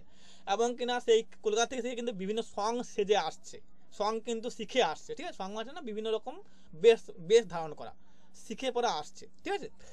এবং এখন এই দেবেন্দ্রের কিন্তু একটা মাতুল পুত্র ছিল, তার নাম হচ্ছে না সুরেন্দ্র, সেই কিন্তু তার কিন্তু খোঁজ খবর রাখতো, সে প্রতিদিন যে পর তার কিন্তু খবর নিয়ে আসতো, ঠিক আছে। তো সে সুরেন্দ্রের কোথায় কিন্তু দেবেন্দ্র শুনতো, আর অন্য কারোর কথা শুনতো না, ঠিক আছে। তো সুরেন্দ্র বলে তা কিন্তু সে শুনতো, বাকি কারোর কথা শুনতো না সে। তো সুরেন্দ্র কিন্তু গিয়ে বলছে যে তুমি আর কারোর কথা না হোক আমার কথায় কিন্তু তুমি মদ ত্যাগ করো। তা প্রথমে সে কিন্তু তামাক খেয়েছিল, তার মদ খাচ্ছিল, এবং সেই সময় গেছে কিন্তু সুরেন্দ্র এবং বলছে যে তুমি আমার জন্য কিন্তু তুমি মদ ত্যাগ করো। তা হচ্ছে যে যদি আমি কোনোদিন মদ ত্যাগ করি তোমার জন্যই কিন্তু মদ ত্যাগ করবো, আর করতে পারি কার জন্য না, যদি আমার স্ত্রী মারা যায়, আমার স্ত্রী মৃত্যুর পরে কিন্তু আমি মদ ত্যাগ করতে পারি। কারণ তো এইভাবে কিন্তু এটা মানে কথাবার্তা হচ্ছে এখানে। দেখবে সুরেন্দ্রকে কিন্তু দেবেন্দ্র বলছে যে শরীরং বেধি মন্দিরং, এটা কিন্তু ভালো দেখবে, এটা কিন্তু আসতে পারে, ভালো দেখে না, নোটে বাকিটা পেয়ে যাবে তোমরা, ঠিক আছে। তো আর এখানে এই গেল এখানে কাহিনীটা। যেহেতু এখানে বাবু দেবেন্দ্রের কথা হচ্ছে তাই এখানে নামটা হচ্ছে না বাবু, ঠিক আছে, নামটা বাবু হয়েছে। এবার দেখো 11 নাম্বার পরিচ্ছেদে আসছে। এখানে কি পাচ্ছি, সূর্যমুখী পত্র। এখানে কি পাচ্ছি আমরা, সূর্যমুখীকে এখানে পত্র লেখা হচ্ছে, সূর্যমুখী পত্র লিখছে, মানে কাকে না, ওই কমলমণিকে, সরি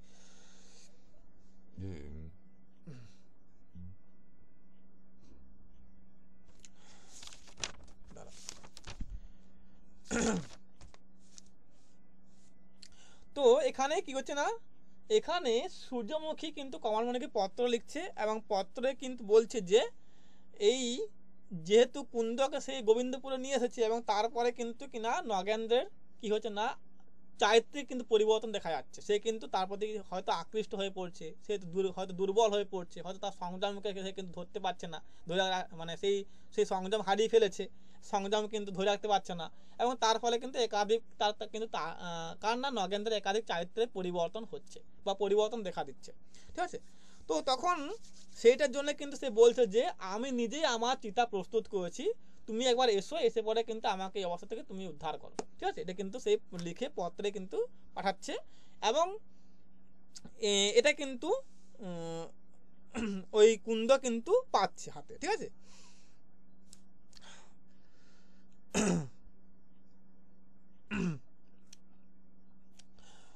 এবার দেখো এখানে বলা হয়েছে যে যখন কুন্দকে এই গোবিন্দপুরে নিয়ে আসা হয়, কোথা থেকে না ঝুমঝুমপুর থেকে, তখন তার বয়স ছিল 13 বছর। এখন তার বয়স কিন্তু বেড়ে হয়ে গেছে, তখন 17 থেকে 18 বছর বয়স হয়ে গেছে, 17-18 বছর বয়স হয়ে গেছে এখন।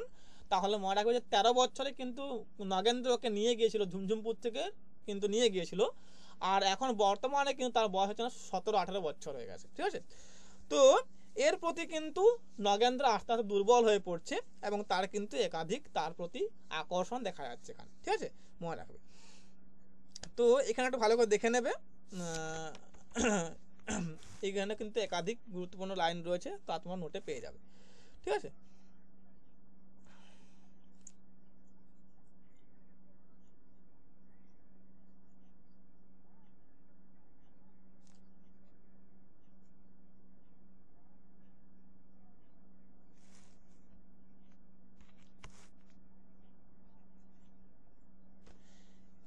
দ্বাদশ পরিচ্ছেদে আসে, দেখো তার নাম হচ্ছে না তোমার অঙ্কুর। এখানে কি হচ্ছে না, এখানে সেই বীজটা যে বপন হয়েছিল, বলতো কোন নাম্বারে কিন্তু এটা বপন হয়েছিল, বীজ গাছটা বা বীজটা, বলো বীজ গাছের বীজটা কোন মানে পরিচ্ছেদে মানে বপন হয়েছিল বা লাগানো হয়েছিল, বলো।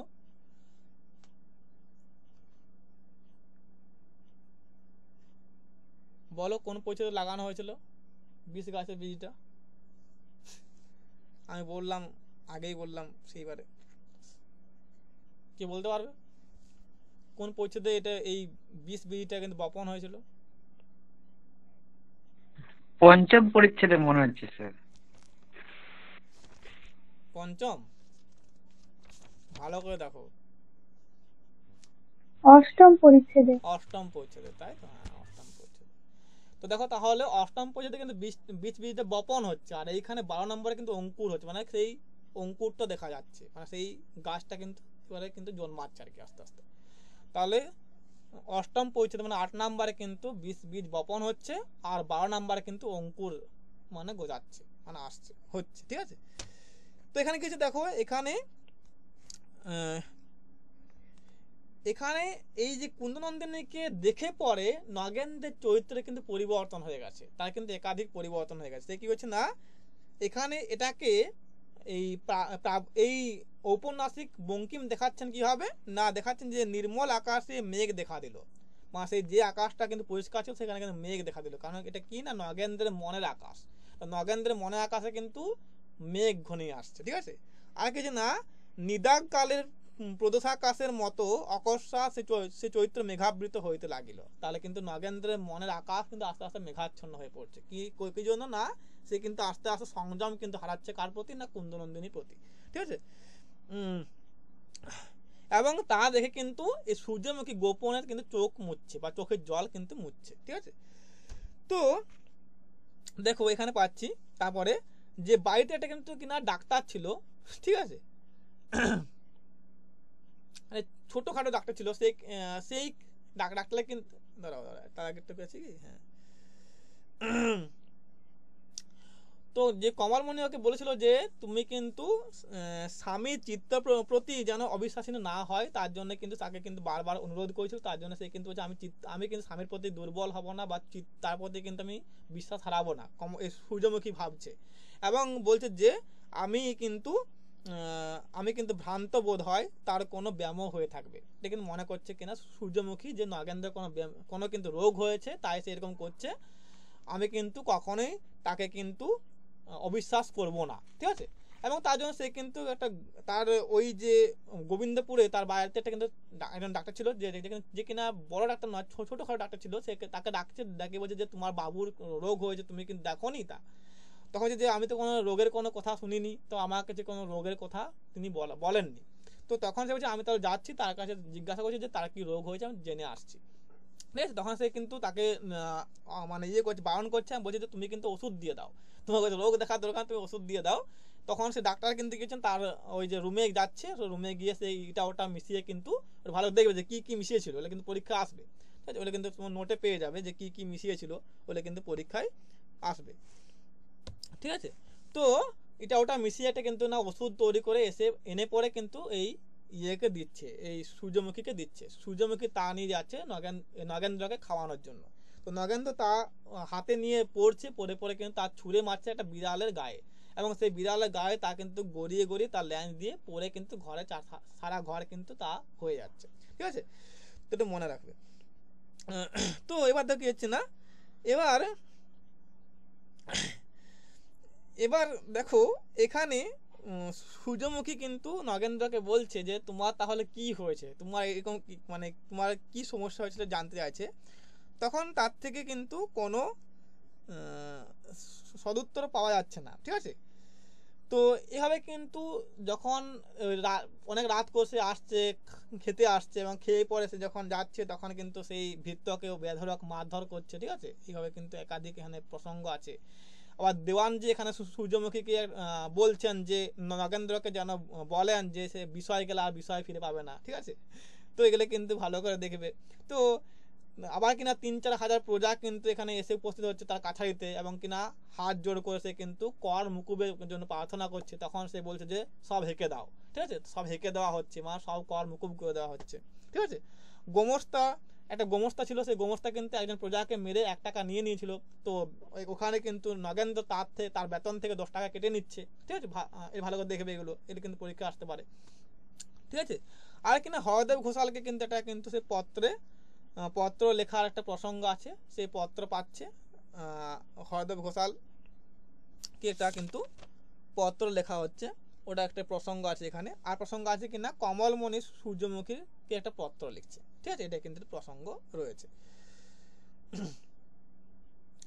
তো কমলমণি কিন্তু সূর্যমুখীর আর একখানি পত্র পাচ্ছে। ঠিক আছে, এটা কিন্তু হয়। তাহলে হরদেব ঘোষালের পত্রে কথা আছে, আর কমলমণি কিন্তু একটা সূর্যমুখীর পত্র পাচ্ছে এখানে।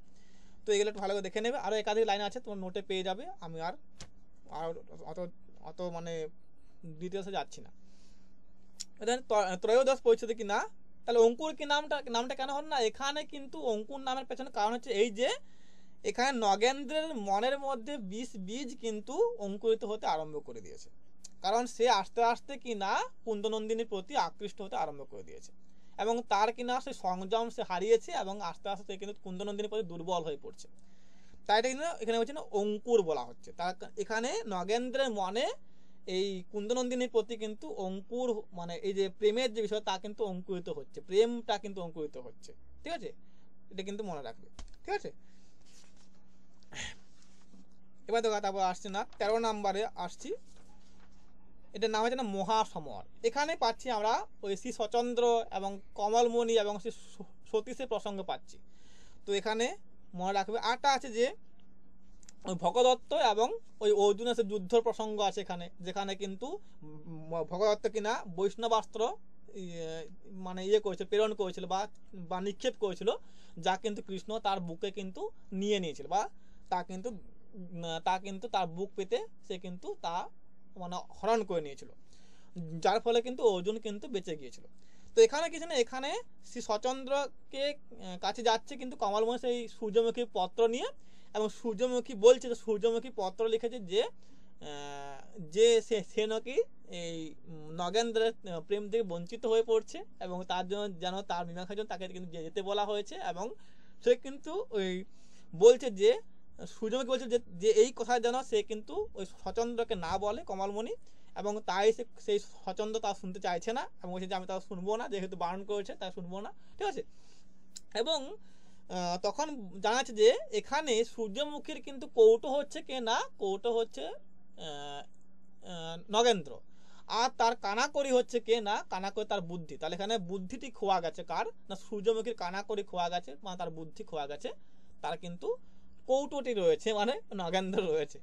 তো এইভাবে কিন্তু দেখা যাচ্ছে যে এই সচন্দ্রের সঙ্গে কিন্তু ওই কমলমণিটা কিন্তু কিনা খুনসুটি হচ্ছে, এটা কিন্তু কিনা একটা মানে ওই ঝগড়া একটা বাতাবরণ তৈরি হচ্ছে, মানে যা কিন্তু খুনসুটি পর্যায়ে পড়বে তা কিন্তু ঝগড়া হবে না। এবং সেই ঝগড়া কিন্তু কি করছে না, সেই সতীশ তার ছেলে আর কি, সে কিন্তু নিবারণ করে দিচ্ছে, মাঝখানে এসে উভয়ের কিন্তু আদর নিয়ে নিচ্ছে এবং নিয়ে পরে সে কিন্তু তার মীমাংসা করে দিচ্ছে। তো এই জন্য কি বলছে যে এখানে কিন্তু বলা হয়েছে যে মহাসমর, মানে এই যে কমলমণির সঙ্গে কিন্তু সচন্দ্রের কিন্তু একটা দ্বন্দ্ব দেখা দিয়েছিল। ঠিক আছে, মানে এটা কিন্তু এই দ্বন্দ্বতে কিনা প্রেমের দ্বন্দ্ব মানে প্রেমালাপের দ্বন্দ্ব হবে। হ্যাঁ, এটা কিন্তু অন্য দ্বন্দ্ব নয়, প্রেমালাপের দ্বন্দ্ব একটা দেখা দিয়েছে, তা কিন্তু এই সতীশ কিন্তু নিবারণ করে দিচ্ছে। ঠিক আছে, এবং সে কিন্তু উভয়ের কিন্তু থেকে একাধিক চুম্বন কিন্তু আদায় করে নিচ্ছে। ঠিক আছে, বাকিটা তোমরা কিন্তু নোটে পেয়ে যাবে, আর বলছি না বাকিটা। তো এই জন্য মহাসমর নামটা হয়েছে। তাহলে পাচ্ছি না 14 নম্বরে কি আছে না ধরা পড়িল। এখানে কি আছে না, এখানে মানে সেটা প্রকাশ পাচ্ছে কার না, এই যে কুন্দনন্দিনী যে নগেন্দ্রের প্রতি প্রেমে পড়ে তা কিন্তু প্রকাশ পাচ্ছে। তো এখানে যেহেতু ওই যে আগের পরিচিত মহাসমরে সচন্দ্র কমলমণিকে বলেছিল যে আমার যাওয়ার সম্ভাবনা, কারণ মানে তিসির সময় তিসি উঠবে, তাই কিন্তু আমার যাওয়ার সম্ভব হবে না, তুমি কিন্তু যাও, তোমার আমি যাওয়ার কিন্তু ব্যবস্থা করে দেবো। তো যেহেতু তিসির সময় তাই কিন্তু সচন্দ্র কিন্তু যায়নি, তো তার জন্য কিন্তু কমলমণিকে সে পাঠিয়ে দিয়েছিল। ঠিক আছে, তো এখানে সেই কমলমণি কিন্তু গোবিন্দপুরে আসছে, কোথায় না ধরা পড়িল 14 নম্বর পরিচ্ছেদে কিন্তু আসছে সে, এবং এসে কিন্তু সে প্রথমেই ওই সূর্যমুখীর কিন্তু চুল বাঁধতে আরম্ভ করছে, এবং তাকে কিন্তু ভালো করে চুলে তেল দিয়ে বেঁধে পরে কিন্তু তার চুলেটা কিন্তু খোপা করে দেওয়া হচ্ছে, এবং সে খোপায় কিন্তু একটা ফুল গেঁথে দেওয়া হচ্ছে। ঠিক আছে, তো এবারে কিন্তু দেখো তারপরে পাচ্ছি আমরা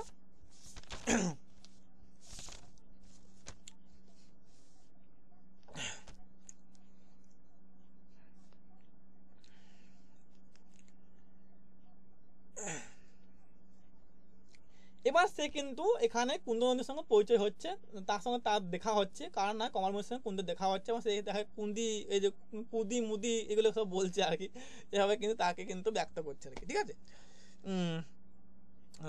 তো দেখো এবার দেখা যাচ্ছে যে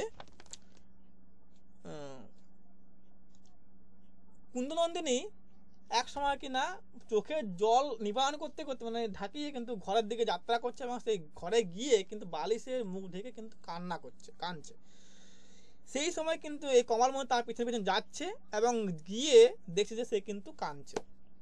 তখন সে তাকে প্রশ্ন করছে যে তুই কি নগেন্দ্রের প্রতি তুই কি প্রেমে পড়েছিস বা তার প্রতি তুই কি প্রেমাসক্ত হয়েছিস। তখন সে তাতে বুঝতে পারছে যে কিন্তু নগেন্দ্রের প্রতি এই কুন্দনন্দিনী কিন্তু প্রেমে কিন্তু আকৃষ্ট হয়েছে বা প্রেমে কিন্তু পড়েছে আর কি। তখন সে বলছে যে তুই এই সংসারে আর আগুন জ্বালাস না বা এই সংসারে আর কিন্তু কোনো ছাড়খাড় করিস না, তুই আমার সঙ্গে চল, আমি তোকে নিয়ে যাবো কলকাতায়। তো এখানে কিন্তু সে তাকে নিয়ে যাওয়ার জন্য বলছে। তো এটাই গেল তোমার কিন্তু কিনা ধরা পড়লো, এখানে কি হলো না, এখানে এই যে কুন্দনন্দিনী যে নগেন্দ্রের প্রেমে পড়েছে তা কিন্তু ধরা পড়ছে এখানে, ঠিক আছে। তাই ধরা পড়লো নাম হয়েছে না, মনে হচ্ছে না হীরা থেকে হচ্ছে না, এখানে হীরার কিন্তু প্রসঙ্গ আছে, ঠিক আছে। তো এখানে কিছু না, এখানে সেই যে হরিদাসী বৈষ্ণবী আবার কিন্তু এখানে আসছে, সেই এখানে এসে সে কিন্তু গান গাইছে কিনা, কাটা বনে তুলতে গেলাম কলঙ্কেরই ফুল গো সখী কলঙ্কেরই ফুল, এই গানটা সে কিন্তু গাইছে। আর এখানে কিন্তু সূর্যমুখী আর কমলমণি সেদিন ছিল। এবার তখন বলছে যে বৈষ্ণবী বলছে বাবলা কাটা আনতো দেখি, ওকে ফুটিয়ে দিই দেখি ওর কেমন জ্বলন হয় কিনা হয় এই বৈষ্ণবী, ঠিক আছে। তো এটা কিন্তু কমলমণি তাকে বলছে। তো বৈষ্ণবী একটা গান গেয়েছিল, তা হচ্ছে না মরি মরবো কাটা ফুটে ফুলের মধু খাবো লুটে খুঁজে বেড়াই কোথায় ফুটে নবীন মুকুল, ঠিক আছে। এটা কিন্তু বলা হচ্ছে, ঠিক আছে, এটা কিন্তু সে গেয়েছিল এই গানটা। তো তখন এই কুন্দনন্দিনী কি বলছে, কুন্দনন্দিনী নয় তখন কিন্তু কমলমণি বলছে সূর্যমুখী যে তুমি কিন্তু বাবলা কাটা আনো, একে ফুটিয়ে দিয়ে দেখবো যে ওর শরীরে জ্বালা লাগে কিনা, ঠিক আছে। এটা কিন্তু সে বলেছিল। তো আরেকটা দেখো পাচ্ছি আমরা এখানে,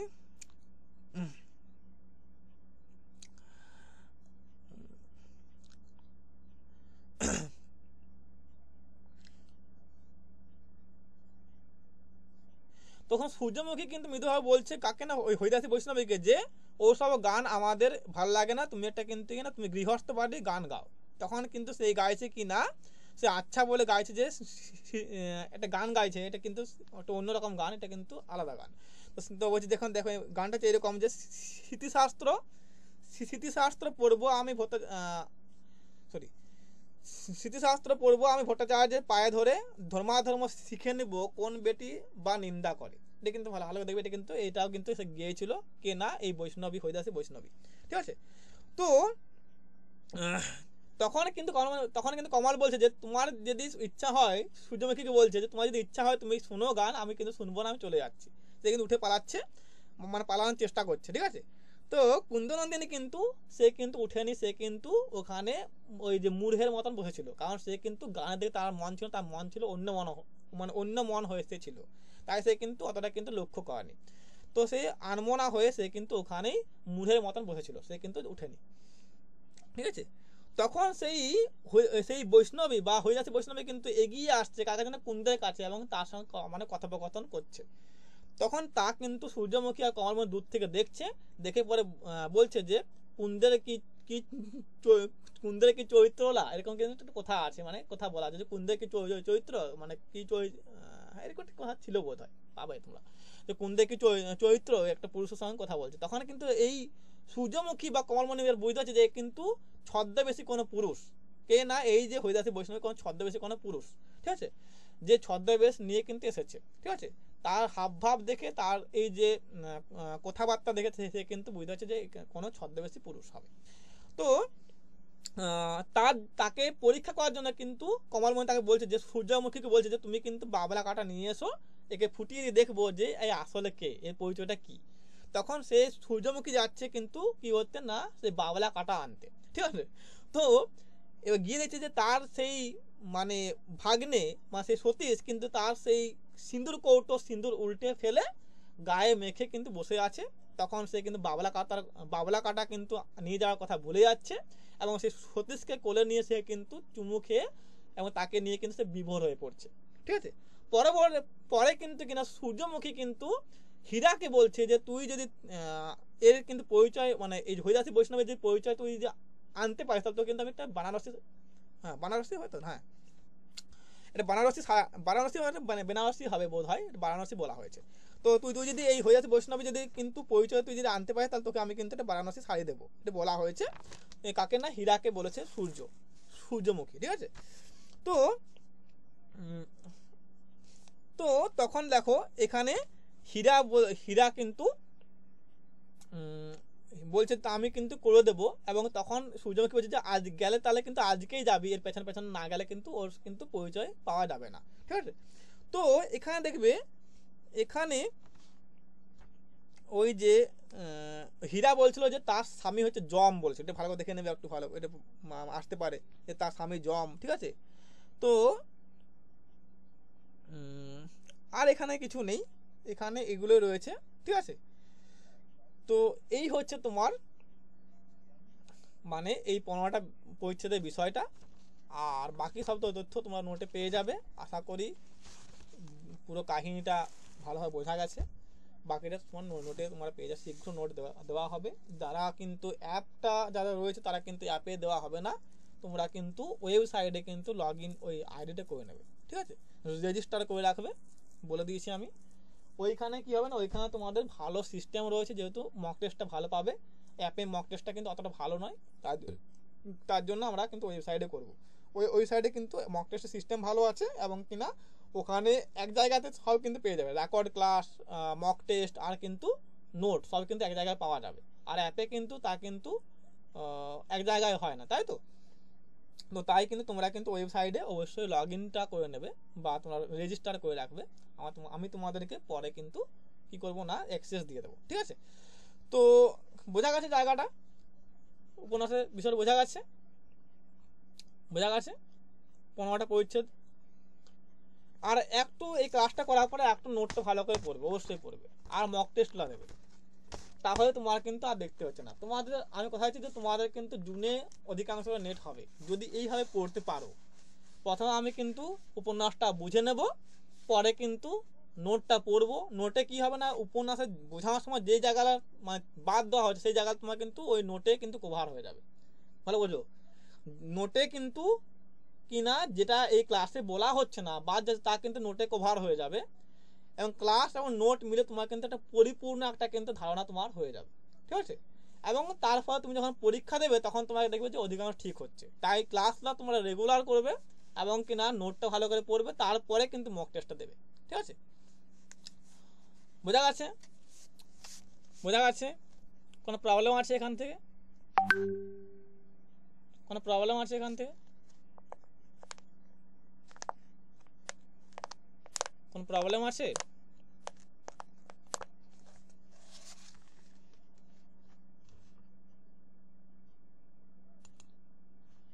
কারো কোনো প্রবলেম আছে এখান থেকে? মুক্তেশ্বর, কোনো প্রবলেম আছে? তনিমা? না স্যার। তো একটু আমি দেখে নিই তাহলে যে কিরকম ইয়ে করলে।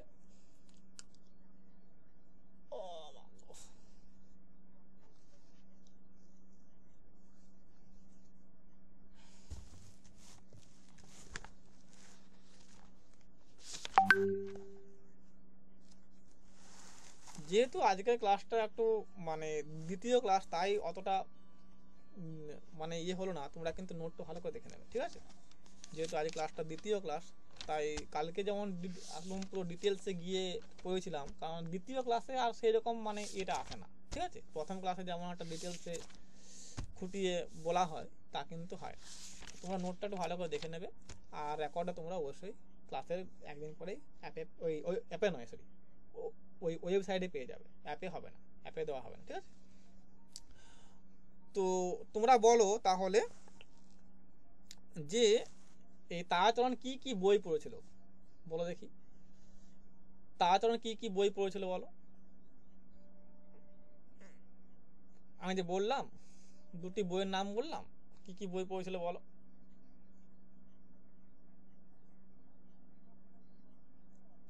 একটা তো স্পেকটেটর, আর একটা হচ্ছে আপনার একটু নামটা বড়, একটা স্পেকটেটর আর একটা আর একটা নামটা মানে এমনি দেখলে বলে দিতাম আর কি, এটা একটু মাথায় আসছে না এক্ষুনি। সিটিজেন অফ দ্য ওয়ার্ল্ড, তাই তো? হ্যাঁ, সিটিজেন অফ দ্য ওয়ার্ল্ড, হ্যাঁ হ্যাঁ আর আর কি একটা আরেকটা ছিল কি, যা সে পড়েছিল? স্পেক্টেটর। আরেকটা ছিল যে, আরেকটা কি ছিল?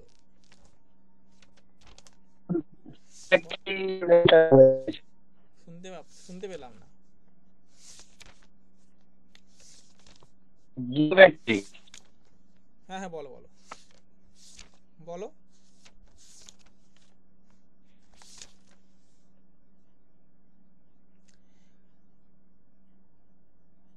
তিন বুক জিওমেট্রি, তাই তো? মনে রাখবে এটা, তিন বুক জিওমেট্রি, এগুলো ভালো করে দেখতে হবে। যাই হোক, তোমরা ভালো করে পড়ো, যেভাবে বললাম এভাবে পড়তে হবে। আর অবশ্যই নোটটা ভালো করে পড়বে, নোটটা আমি দিয়ে দেওয়া হবে। কেউ উপন্যাসটা পড়েছো একবারও? উপন্যাসটা কেউ পড়েছো একবারও? কারো পড়া হয়েছে উপন্যাসটা? হ্যাঁ, পড়েছি তো।